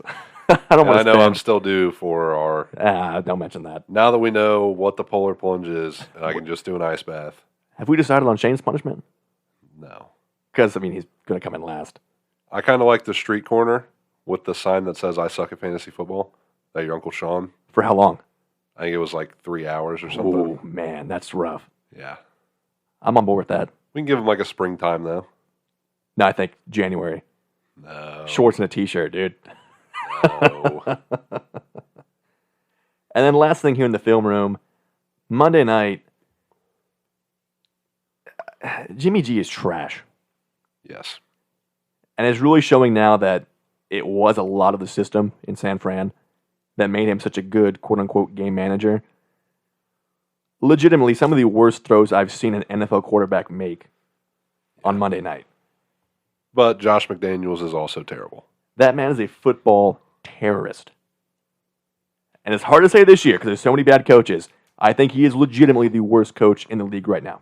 I think you could say he's the worst coach in football going down to the Pee Wee level. That's a lot of competition there, but I can't say I disagree. Yeah, 26-14 loss. Offense couldn't do anything. Jimmy G, 10 for 21, 126, a pick, Rough. 6 sacks. Rough night. Look, you don't expect him to win, but it was hard to watch. Maybe something. Yeah, some kind of push. Devontae Adams still very angry. As he should be. And honestly, I'd be mad at Josh Jacobs. His comments were, I know there was some contract issues and stuff, but like, what can you guys do to make the offense better? And he said, that's not my job. Come on, man. Now, is he wrong? No. But can you say that publicly post-game? You gotta give Also him no. something. Just give your typical answer. I'm here Let's to be help the honest. team win. Could he be running better? For sure. Absolutely. Yeah. He was the best running back in the league last year. First Jim Brown award ever given.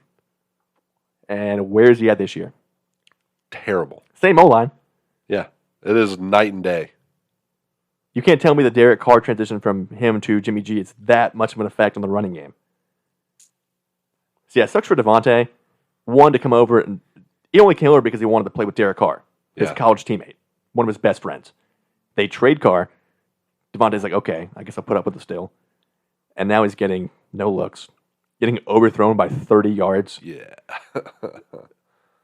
Frustrating to watch. This guy's a generational talent, one of the best since he's been in the game. And to watch him sit there and suffer in Vegas is just not right. No. Should have stayed in Green Bay, honestly. Who would have thought? Yeah. At least J-Lev would look his way. He would definitely, probably still some overthrows, but you'd be still getting like 15 targets. Now, my game of the week pick last week was the Bengals and Niners, which was entertaining overall. Good win for Cincinnati. You had Panthers, Texans. 50-50. Wasn't a super entertaining game, but I was right. Panthers won. Got the job done. So, feels good. This week, though, We both have what should be barn burners. the top two games, obvious picks. Yeah. I had to go Homer, of course. Dallas, Philly, 4:30, prime time. Can we finally get over the hump and show that we can compete for a division title and deeper than that? I think on our A game, honestly, we can beat anybody. Problem is, too inconsistent. Absolutely. That's been the problem for the past, my entire lifetime, really. Keys to victory. Again, you can't really stop A.J. Brown. No. As they try to limit the big play, if you're going to give up points, make him drive, make him earn it. And establish the run. And please, Mike McCarthy, if you can do anything. Tough defensive front, I get that. But try to at least establish the run. Make it to where they can't just rush 4 all game and have 7 drop back. Dak cannot throw 50 times and win. That's not how our offense is designed to succeed. Defensively, again, limit the big play, limit penalties. Overall, it's been kind of an issue all year for us, both offensive and defensively. Tough environment in Philly, but you've been there before. Nothing new. I'm going to call a Cowboys loss 24-34. Which honestly, on paper, probably should be that way. I hope we show up and play our best game. Because again, I think Is it in Philly or in Dallas? It's in Philly. I think we can beat Philly. But they're playing their best ball right now. Yes, we have some momentum going, but can we actually keep that going over a prolonged period of time? And so far, I have not seen that we can even establish that whatsoever. So, Well, hopefully that changes. I'm going Bills, Bengals. in Germany. No, not the Chiefs, Dolphins. I got so excited there. Three great games this weekend. Yeah. Bills, Bengals. I want to Cincinnati. see what last year's game should have been. Could have been. Could have been. Should be 38, 34, maybe pushing 40s. One team should be complete offense. The question is, which Bills team is going to show up? That is true. Because Bengals seem to have gotten back to where they Well, would now be. it's like which Yeah. Bengals team is going to show up? They've Yeah. had 2 offensive dominant performances. The rest were pretty subpar. And it's kind of similar to Buffalo. They've had 2 or 3 great offensive games. So what 2 teams are we going to see? This could either be 15-14 or 45-38. Prediction? I'm going to say Kind of a coin flip for me. 28-35 Cincinnati. Who day? I'm here for it. That is the Sunday night game, too. So prime time, under the lights. Over under how many times do they show DeMar Hamlin? Probably not a lot. You don't think? Maybe more than usual. It should be the pregame story. Got to Definitely. mention what happened last year. These 2 teams matched up. He's back on the team now. Not on the field, which is, of course, understandable.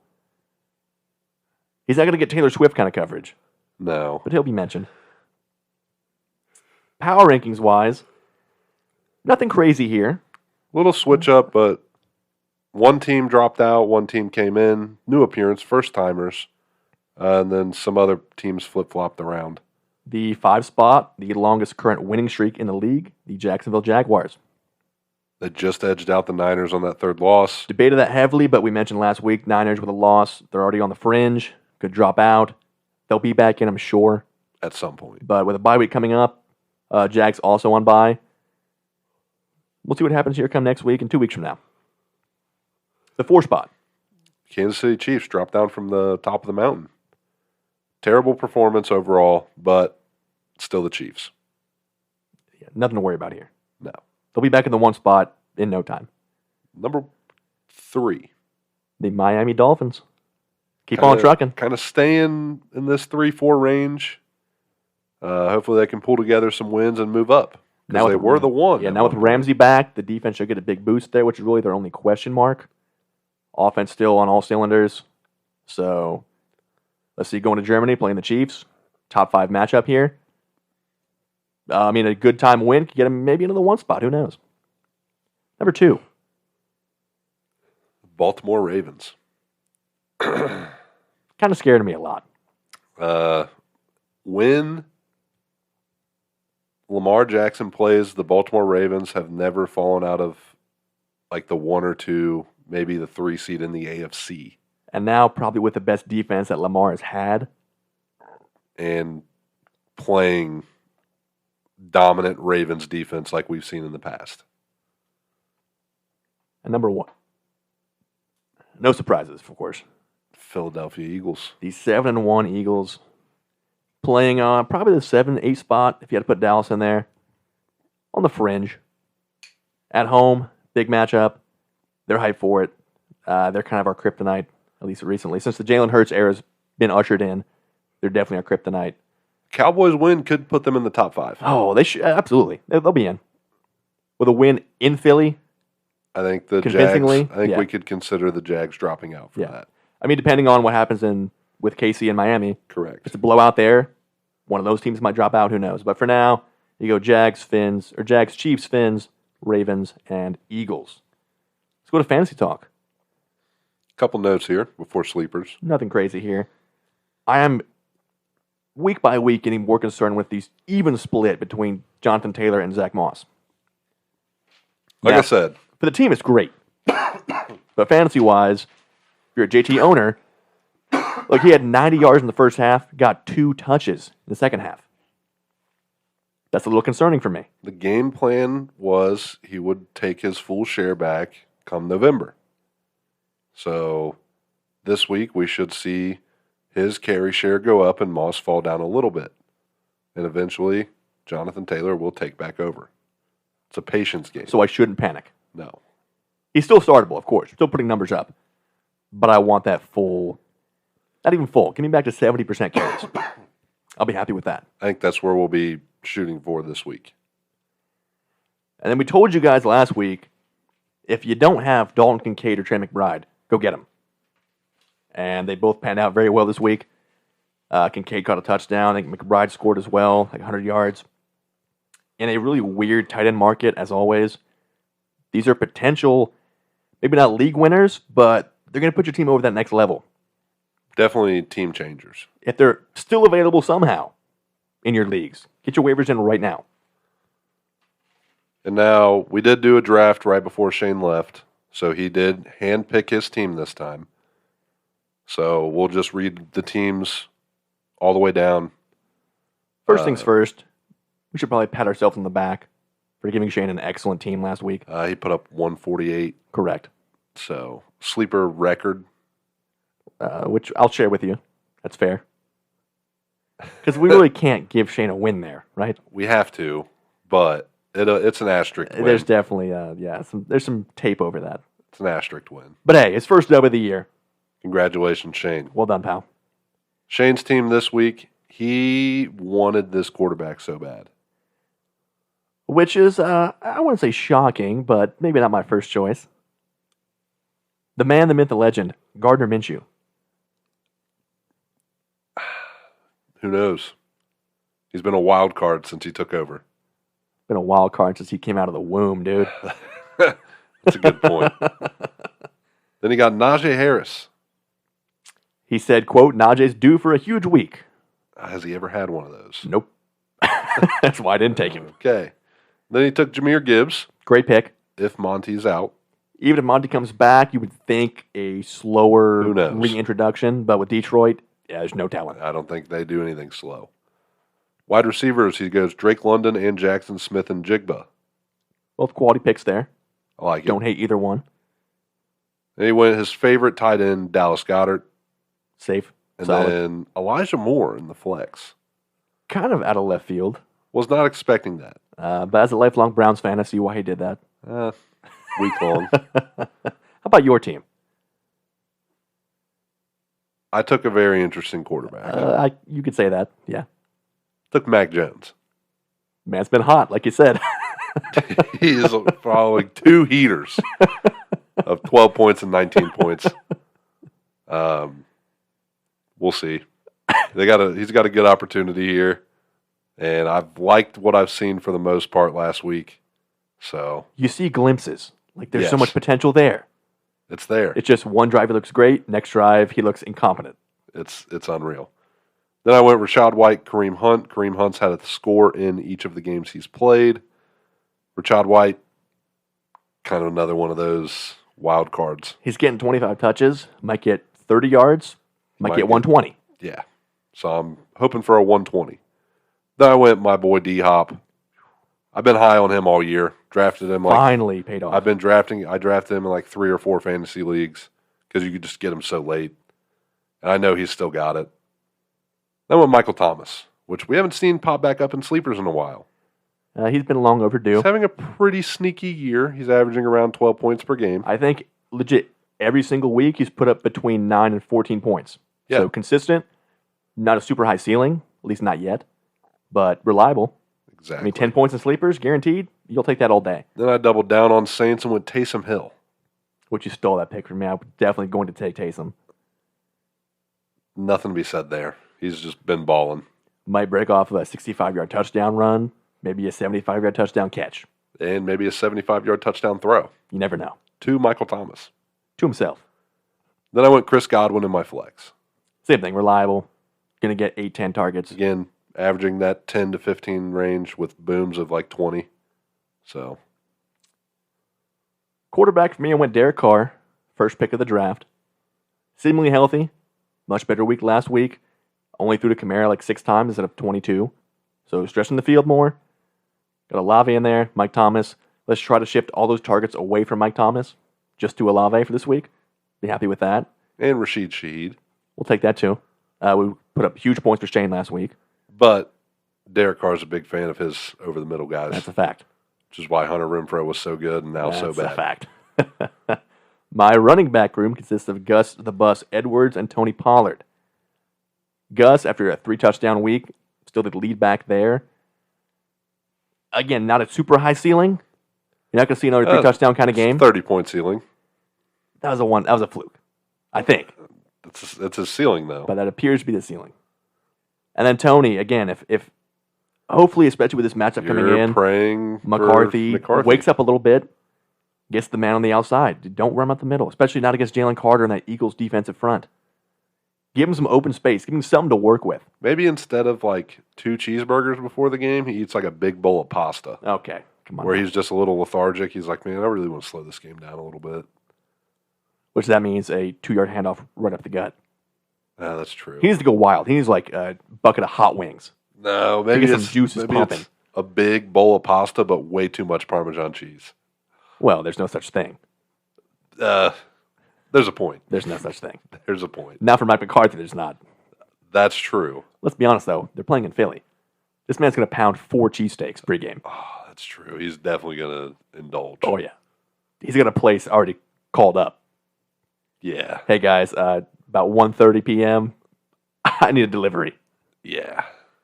He might be eating cheesesteaks on the field. That wouldn't shock me. But if it works, it works. Just give Tony the ball outside. My wideouts, Romeo Dobbs and T. Higgins. He's like 57th. Hasn't shown a whole lot yet, but with the Bengals offense seemingly back on the right track, I think it's Boyd, man. that wouldn't shock me either. I think I think they know they're not going to be getting T. Higgins back. I think they're just like, we'll be able to keep Boyd, definitely keep Chase. Higgins, if he's there, but not a priority anymore. Maybe after the drama last year in this game, T. Higgins gets revitalized and goes for 12 catches, 160 and a score. Possible. My tight end, the aforementioned Trey McBride. Not a super sexy pick, but I think he had 10 targets last week, 100 yards. Whether it's Clayton Tune or maybe Kyler, that concerns me a little bit. But if it is Tune, that might even be better for McBride. Reliable. Get that guy over the middle. Run a 70-yard button route. Everybody can throw to the tight end. Including me. Exactly. And hopefully Clayton Tune. Then my flex is none other than Garrett Wilson. I guess a bad Chargers secondary. The main guy there. Hopefully a big week. 10, 12 targets. Hopefully Zach Wilson's on target. Yeah. And hopefully a touchdown. Should be a guarantee. If they're going to score, it's got to go through Garrett. Or the running backs. Or probably the running game. Yeah. Maybe even Zach Wilson wheels. You know what? He's shown flashes. Some quick college ball notes here before NBA talk. The first playoff rankings came out today. Kind of shocked. Number one's Ohio State, which I don't hate. With the resume they've got so far, it's not hateful, but I still go Georgia myself. Georgia is 2, Michigan 3rd, Florida State 4th, and Washington 5th, who actually I think is maybe the best team in college ball right now. Which is weird to say about a Pac-12 team because it's been so disappointing since the entire playoff search got started up. Yeah. They go to USC this weekend. Big time here to show up and really get into that top 4 spot. A win could definitely put them into maybe the 3 or 2, depending on what. I mean, Georgia's playing Missouri, who is ranked, to be fair. So that's a good matchup. We have Rutgers, and Michigan plays another bum, of course, like every week. Also, heads up, guys, we know what's going on with the Michigan situation, but we also had no idea what's going on with the Michigan situation. Dude, I've read. It is impossible to try and cover. There's so much going on here. And honestly, if you guys listen to this, you probably follow the story yourself. Yeah. Like, it's unreal. I'm seeing, like, Ryan's Day brother was the owner of the investigatory company. I'm seeing... I don't even know what's happening. At one point, it came out, like, within an hour of each other, that they're not going to extend Harbaugh, and now he left the office with an extension. There's a whole lot going on here. So hopefully by next week, we have some more clarity. Because I do want to do a full deep dive on this. It's a really interesting story. But for now, there's just a whole lot of unknown still, where I want some more legitimate answers before we talk about it here on show. Yeah, I have no idea what's going on. And everything seems to be coming from third-party sources. Yeah, there's really, it's who do you trust? Yeah, I've literally, it's impossible to cover it. Apparently the whole thing was started by Michigan boosters who don't like Harbaugh that turned that evidence into the NCAA. So, yeah, it's insane. We might not talk about it, period, based on the information that keeps coming out. Yeah, who knows? But for now, they're still in the 3rd spot, and looking at maybe the biggest matchup ever between Buckeyes and Michigan at the end of this month. Yeah, 1 and 3, potentially 1 and 2. Could be 1 and 2. Who knows? Hopefully, we change our signals up a little bit. You had a huge upset with Kansas taking down Oklahoma, kicking them out of the Big 12 for good. Shocking loss there. Oklahoma's definitely out of the playoff talk now, and they were a fringe anyway.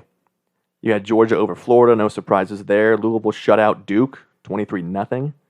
And Oregon kills Utah. Oregon with that one loss to Washington, 3-point game. They could very well sneak back into the playoff talk if they win out. Beat Washington there in the Pac-12 title game. I love Bo Nix.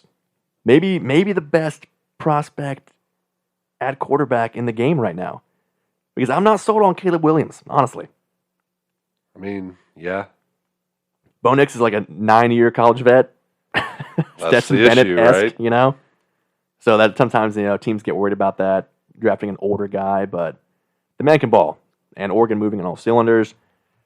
This weekend, nothing crazy. Again, you got Missouri and Georgia, Oklahoma State. Always entertaining. LSU at Alabama. And then for my money, the biggest game of the week will be Washington at USC, Pac-12 after dark. With that, some big-time NBA news here, which I wish Shane was here for, but He's things got happen. a lot of comments on this. Things happen. James Harden finally gets traded. After last week we said trade talk shut down entirely. Yeah, well, the Clippers lied. Who would have thought? Let me pull up the exact trade unless you have it written down. I do not. Not the exact details.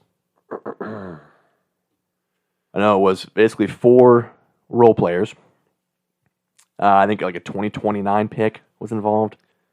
So I give the Sixers like an F. Yeah. It's odd.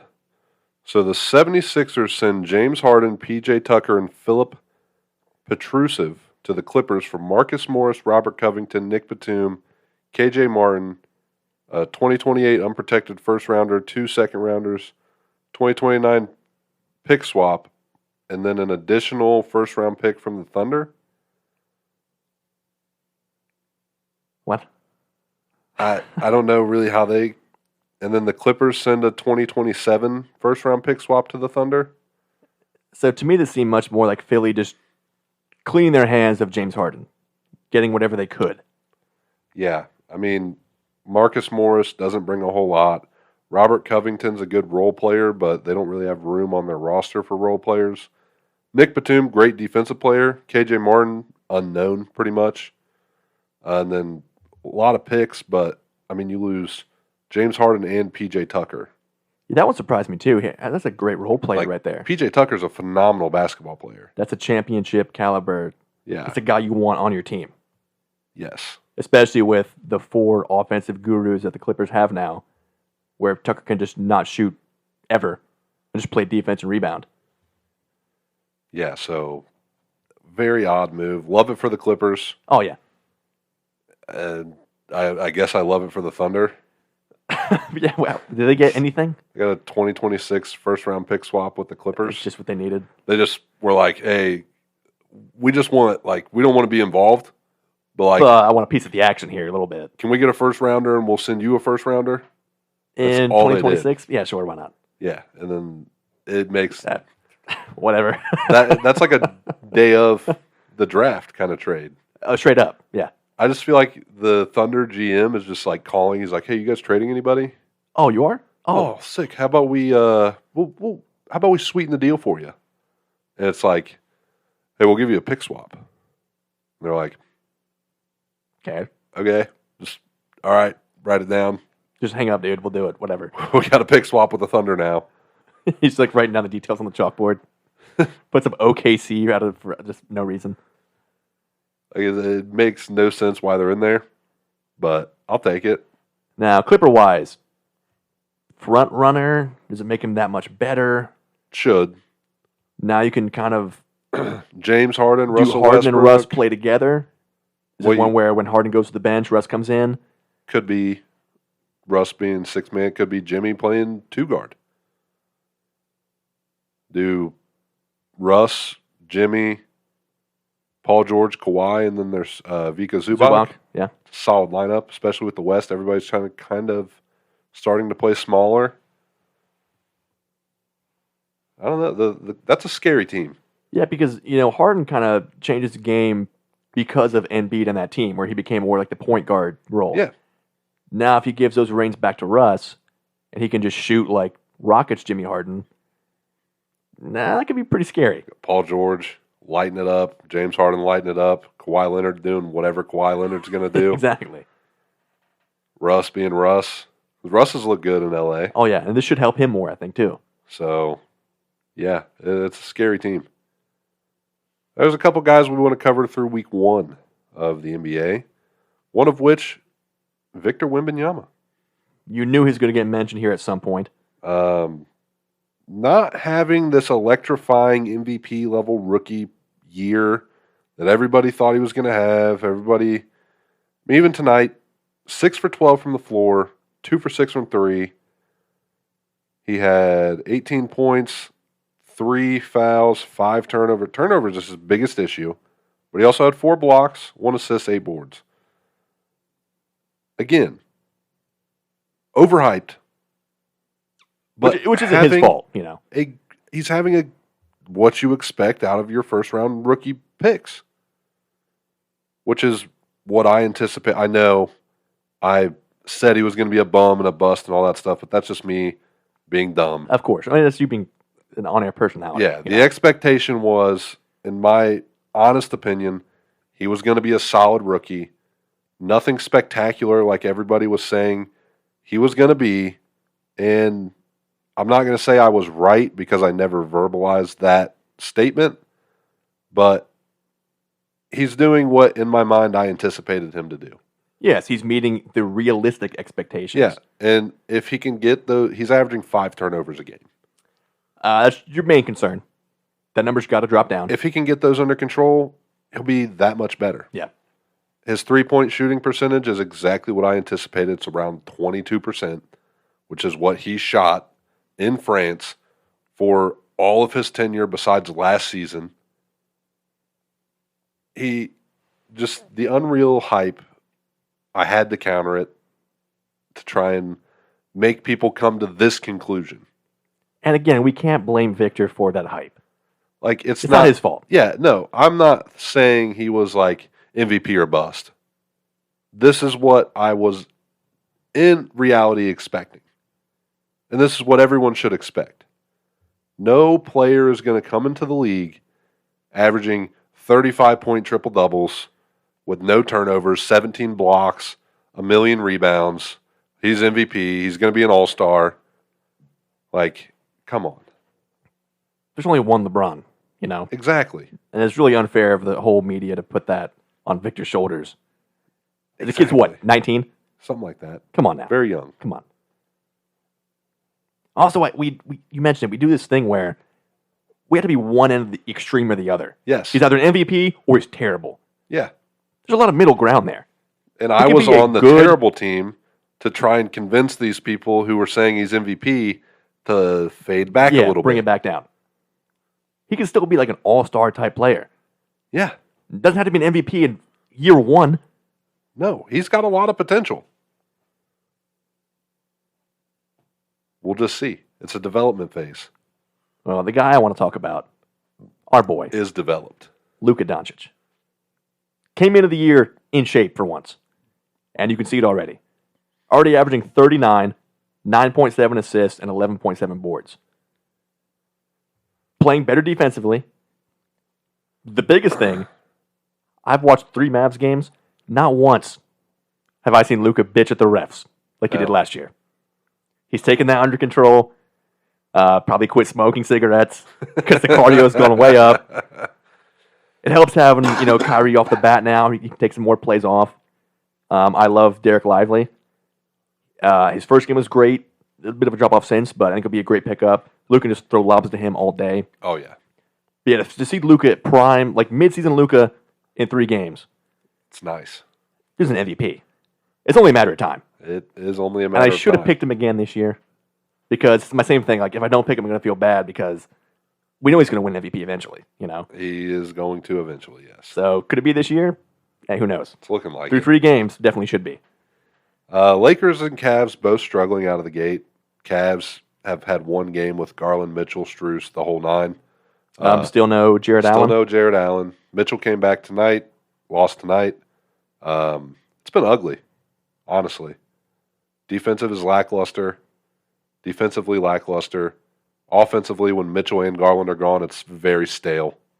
No movement. It's way too much. We have enough depth on the team where, yes, no matter what, having your starting all-star point guard and your all-star shooting guard out is going to hurt, but we should still be competitive. Do you want George Niang shooting 9 3-pointers? No. Ever? No. I don't. Lakers, LeBron on a minute count.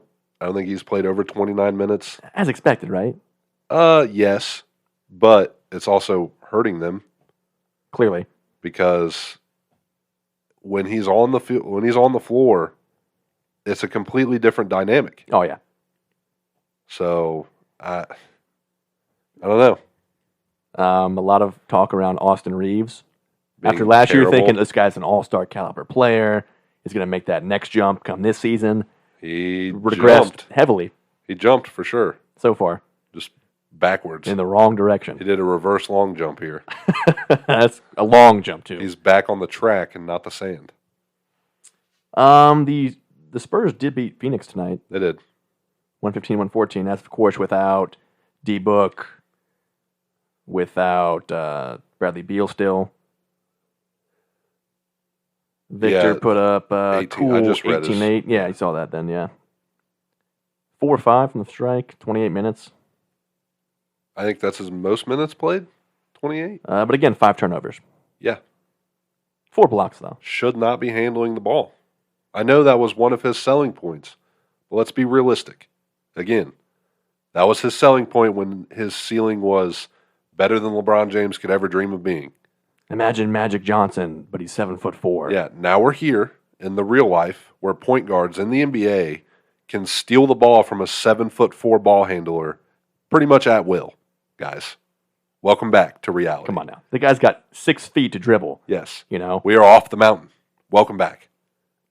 The guy's got the longest arms in the history of human life. Except maybe Volkanovski. So let's dial it back. Let's be real. Don't let him handle the ball. Not consistently, at least. On a fast break, sure. If he's the outlet pass. But do you want him bringing the ball up every possession? No. Of course not. That's not what he is meant to do. And look, Pop knows that. Pop's going does. to figure that out. He There's does. no worries there. How did your team of the week do last week? The Kings, 2-1, which I believe is what I said I was expecting. Predicted, yep. They beat the Lakers, the Jazz, lost to the Warriors. So overall solid. Nothing really stood out. De'Aaron Fox is playing very well. Sabonis, again, you're 20-12 every night kind of guy. Like clockwork. No super standout role players. Everybody's just kind of doing what they do. There was one game where Harrison Barnes had like 40 points, Just out of nowhere. which is unreal. He's It's like 2023. 55 years old. And Harrison Barnes dropped 40. It's, In an NBA game. it'd be like in 2032 when we're saying LeBron dropped 50. That's probably going to happen, though. Exactly. LeBron 50, Bronny 38. It's unreal. My new team of the week, our new team of the week, is Before that, you're My Clippers here. yeah. I'm going to call it and say 3-1. They're up 15 on the Magic late right now. But they beat the Blazers, lost by 2 to the Jazz, totally shut down the Spurs, held them to 83 points. It's 2023 in the NBA. 83 is ridiculous. Yeah. And then, again, beating the Magic so far tonight. So nice 3-1, which is what I was hoping for. And now you're bringing Jimmy Harden. Sky's the limit here. And yes, now our team of the week. The New Orleans Pelicans. 5-game stretch. Oklahoma City, Detroit, Atlanta, Denver, and the Minnesota Timberwolves. Tough stretch. I'm thinking 3-2 here at the worst. That's what I'm thinking too. I think they could steal one over Oklahoma City. I think they beat the Detroit Pistons and the Atlanta Hawks. Should beat Minnesota. Should beat Minnesota and should lose to the Nuggets. Correct. So it should be 4-1, especially because the whole team is playing great. I've seen comments about, which I think is over the top, but Zion and Brandon Ingram being the best duo in the NBA. It's very good. Underrated, It's for a sure. very good duo. And everybody sing the Vinks praises again for When you're hot, you're hot. everyone writing off Zion, saying that his play style won't work. He's not this, he's not that. When he is on the floor, he is a difference maker. And it is proving this year because he is playing phenomenally and the rest of the team around him is playing great. That to me is a difference maker. Dude shoots like 85% from the floor. It's because he doesn't shoot. Exactly. What else do you want? He dunks. And honestly, one of the best things for Zion was, I think, all the hype around Victor. Yeah. Because the past 2 years, it's been Zion, Zion, Zion, constantly in the media. Zion's terrible. He'll never be healthy. He's fat. Blah, blah, blah, whatever. This year, I haven't heard anything about Zion. Not a single thing. Not even highlights, even. No, nothing. Which I think is perfect. Absolutely. Because now it just lets his game do the talking. And so far, he's putting up 22 points a game. Again, on super efficient shooting. Because all he does is dunk. That's all he has to do. Yeah. Look at Ingram's numbers here. So far, again, 22 a game. Can't get much more Efficient. balance than that. Efficient 22. Yeah. CJ McCollum's playing solid. It's great all around. Our boy Herbert Jones, defensive legend. Love it.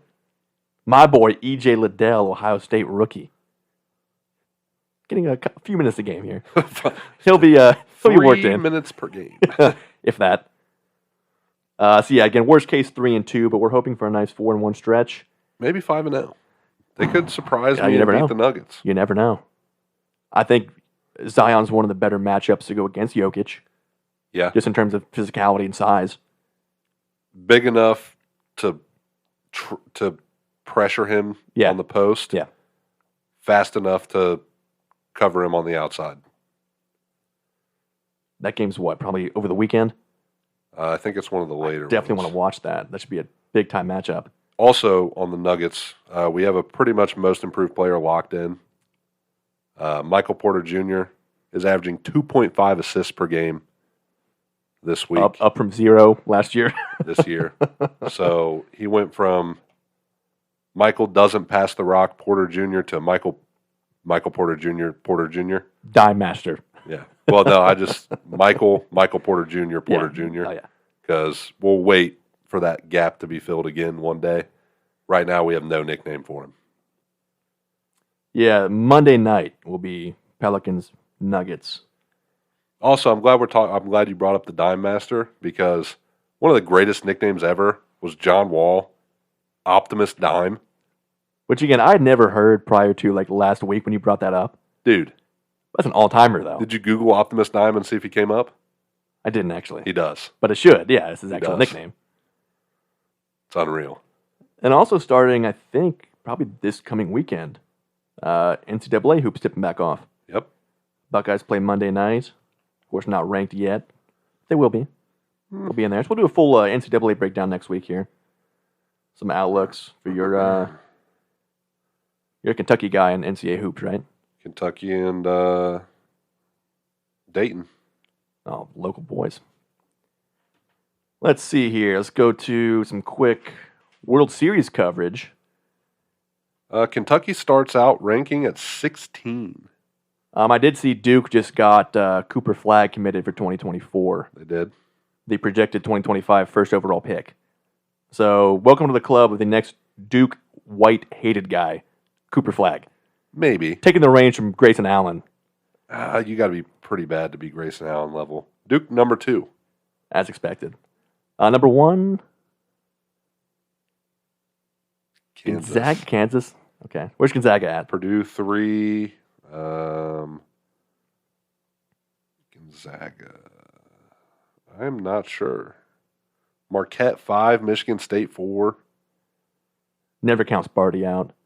Marquette being so high is good to see. Creighton at 8. Dougie Buckets, Creighton legend. When does Gonzaga tip off?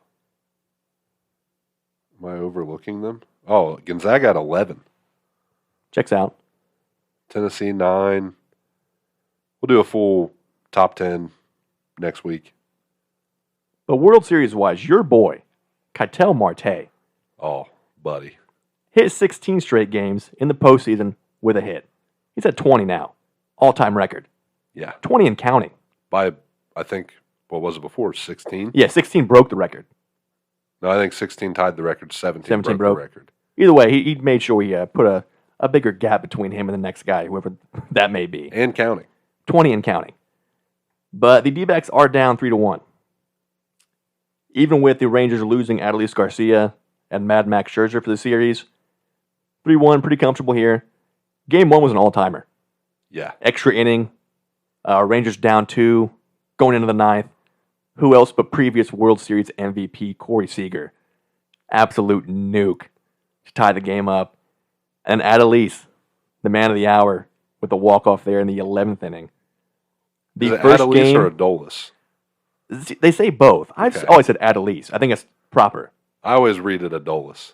Yeah, I've heard both. Even just during this series, I've heard guys say both. Yeah. But either way, bad dude. Definitely. And he's listed at like 205. This man's like 265. I mean, He's a brick unit. shithouse. Yeah, absolute tank. Game 2, big Diamondbacks blowout, 9-1. Game 3, tight bullpen game. Rangers 3-1, and then tonight 11-7. It was 11-1 at one point, so really never that close as the score would indicate. But up 3-1, one more game in Arizona, and then back to Texas. Got to think they close it out. Hopefully, one more win for the D-backs because I did bet Rangers in 6. So fingers crossed there. Last game at your home ballpark. Need a win. Let's get the job done. It's a good time to do it. UFC-wise, not much to go off of, but I know we want to talk about the Fury-Francis boxing match. Francis fared well. Most would say Francis won. Most would say. In fact, I don't think I've seen anybody on social media say that Fury won, which is bizarre because there's always some kind of dissension on social media. Listen, everybody's a Francis Ngannou fan now because he stuck it to the man. People love that. I mean, how could you not, And to go out and back that up and look like a legitimate boxer. I don't think anybody should have thought that he wasn't going to be a good, legitimate boxer. That's all he did in the UFC. Yeah. So yes, it translates well. It should. You're eliminating his only thing that he struggled with, the ground game. And yet he still murdered Cyril Gahn on the ground with a torn ACL. Yeah, well, that was just a pure... That's like a dad playing with his kid. Honestly, Cyril Gahn, overrated. We've said that many a time. Oh, yeah. So, but love to see it. I think he has a bright future in boxing. Oh, yeah. I believe the next talks are Deontay Wilder. I've heard talks of that in the cage. I guess Wilder's been training MMA, which I'll watch either. But at this point, Francis, stick with boxing. It should be stand-up either way, but he is signed with the PFL, so he's got to do some MMA. Yeah. But yeah, I don't know. Fight-wise, he knocked Fury down. Yeah. Overall, again, I think he won. But we knew if it was not going to be a knockout. It wasn't a championship fight, it was an exhibition, but you got to beat the champ. The good news is the man got paid. Yeah. Both by the organization, and then I know they cut away pretty quick, but post-fight, there were a couple Saudi guys there saying, Francis, we'll take care of you. Yeah. And they cut away real quick, so good to see him actually stick it to the man, get that payday, and then back it up with his skills. Yeah, phenomenal match, honestly. Overall, very entertaining. No UFC card last week to recap. There is one this week, though. Nothing great, but the main event I like a lot, Derek Lewis and Jailton Almeida, who is quickly becoming a legit heavyweight contender. I know Lewis just got arrested for speeding, like yesterday. Nice. Like, imagine pulling over Derek Lewis. I would be terrified. He's like, hey, bro, why were you speeding? My balls is hot. Exactly. It was like 135 and a 55. But, whatever, whatever. I think maybe his speedometer was broken, Exactly. It's not going to affect the fight. No. I do think Jailton wins. He's super skilled, both on the feet and the ground game. But we know Derek Lewis. Maybe a flying knee part 2. Ground game doesn't work on him because he just stands up. Jiu-jitsu's not real. I'm just going to get up. The amount of times he's done that is insane. Oh, my God. Breaking news, actually. What do we have? The Raiders just fired Josh McDaniels and Dave Ziegler. Just now. At 1 o'clock in the morning. Literally just now. Hallelujah. Praise the Lord. That is unreal. Am I shocked? Oh, wow. Timing-wise, yes. Should it have happened? Absolutely. Should they promote probably the DC to interim head coach? I reckon. Wow. What an absolute... I mean, can you think of a more failed experiment? This guy's never was meant to be a head coach. Dave Ziegler the OCO? I almost want to say GM. No? I had no idea. Let's get some investigative journalism going on. They both got canned. I like to think. He is the GM. Yeah, I mean, again, well deserved. Like, obviously, McDaniels deserves a lot of the blame, but the Raiders draft poorly, don't handle talent correctly. And that right there is why Adam Schefter can never sleep. I don't think he does. In fact, I'm convinced that Schefter actually has a twin. So they just trade off in shifts. That'd be sick. And nobody ever tells. It looks like the Prestige. You've seen that, right? Yeah. Wow, okay. Breaking news. On air live, 1 o'clock in the morning. Eastern Standard Time. Josh McDaniels, no more. Or Dave Ziegler. Or Dave Ziegler, whoever that is, The guy who traded away Derek Carr. I like to think Devontae walked into Al Davis's office and was like, either you fire these two clowns right now, or I'm going to have turf toe like Michael Thomas. And Al Davis, with his worst haircut in history, said, okay, I'll make a phone call. 1 o'clock in the morning? Sorry, Josh, you're done, pal. That's insane. Wow. Again, I mean, Good for you Raiders fans out there. hopefully. I mean, you can't hire anybody worse, you know? Give old John Gruden a call back. Get him back in here, you know? Who knows what you Hell, do. call one of us. We'll be cheap. Give me a cool $200K. I'll coach that team. Can't be that hard. Yeah, you know, comp at the casino. Maybe the Bellagio. I'll just live there. That's cool. Cool with that. I'll just tell Jimmy, hey, man, whole game plan, just find Devontae. You know, throw it up there. If you miss a throw, get picked off, at least you can say, we're throwing for Devontae, you know? Yeah. It's a Everybody's win-win. happy. Everybody's cool. Josh Jacobs, just do what you did last year, pal. Not that hard. Just run the ball, dude. Yeah. Did you forget what you did last year? Come on. Come on, dude. Simple as that. Use your legs forward. So you're going to take the handoff, okay?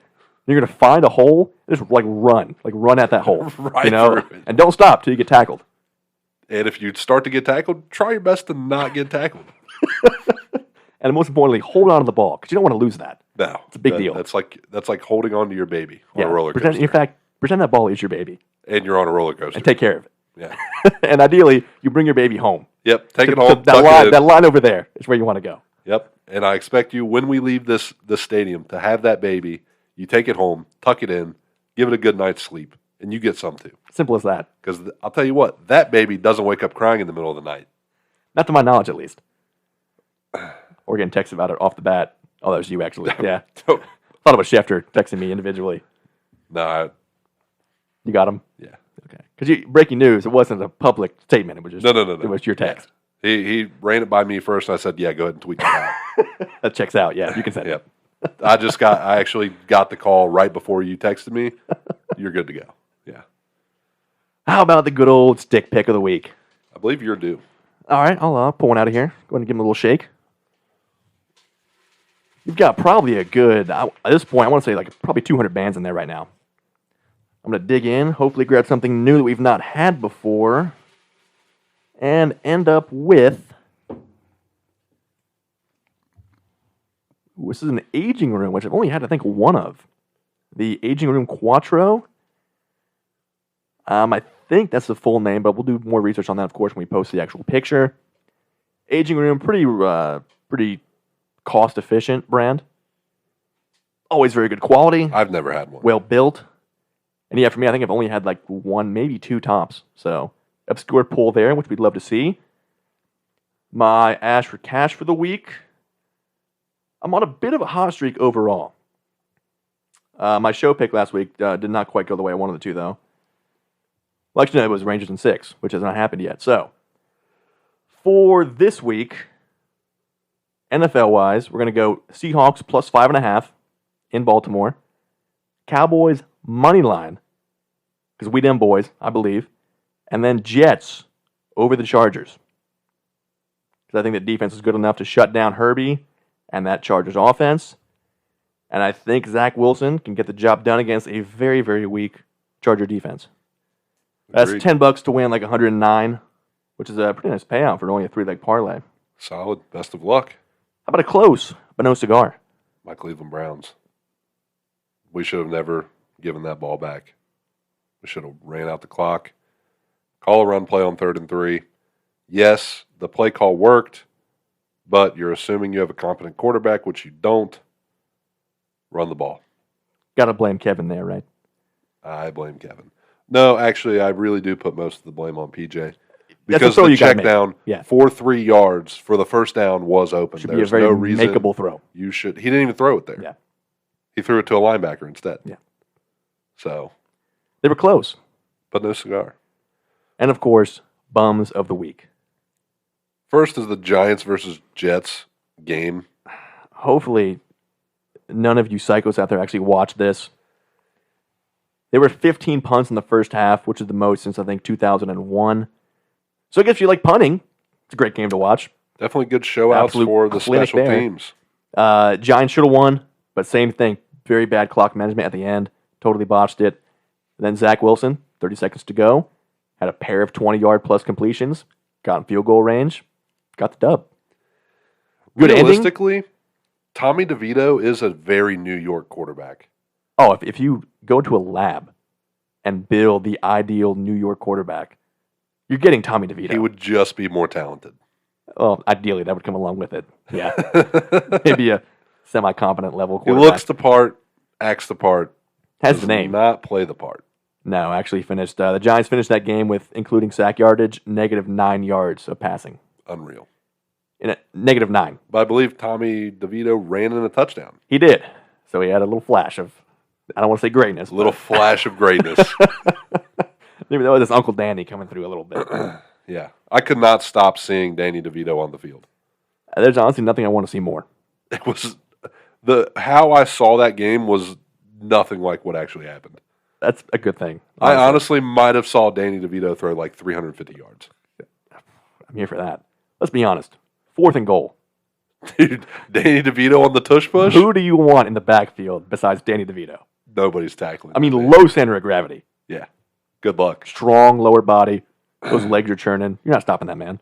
Yeah. Come on now. I got to go with the Oklahoma Sooners losing to Kansas. You can't lose to Kansas unless it's basketball. Honestly, props to Kansas. Very good turnaround. They're 6-2 right now. Program going from arguably, if not the worst, one of the worst in FBS Division I to now a semi-competent.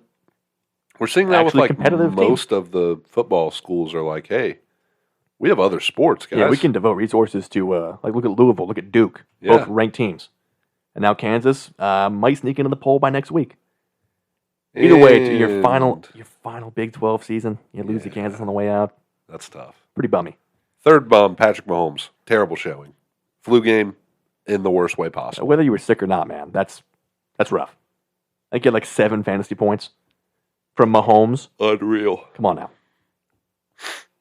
And last but not least, fan of the show, friend of the show, our boy Jordan Poole. You got some stats here? I believe you do. I can definitely pull them up real quick. We, of course, predicted he'll be shooting 90 shots a game because someone has to take them. He is. Let's see. Jordan Poole here through the first 3 games of the season is currently averaging 18 points a game. Not bad. Not bad at all. 3 assists. Not bad. More than I would have expected. Yeah. 3 boards. Solid. Where's the bad part? Well, he's shooting 38% from the field. Ooh, from 3. And 21% from 3. Wow. 5 of 23. That's terrible. It's pretty bummy. That's terrible. It's like, if he doesn't turn it around, there's a bum of the year candidate right there. He's got some stiff competition, though. I know. At this point, though, McDaniels is eliminated. Can't be bum of the year if you got fired 8 games in. That's pretty bummy. I mean, dude. it is very bummy. That's pretty bummy to do. It's Urban Meyer-esque behavior. Yeah, and you weren't kicking your players. That we know of. That we know of. Maybe that's why Devontae was so upset. That is true. All right, Cam, take us home, pal. All right, guys. You know what we always say. S&S. To the moon.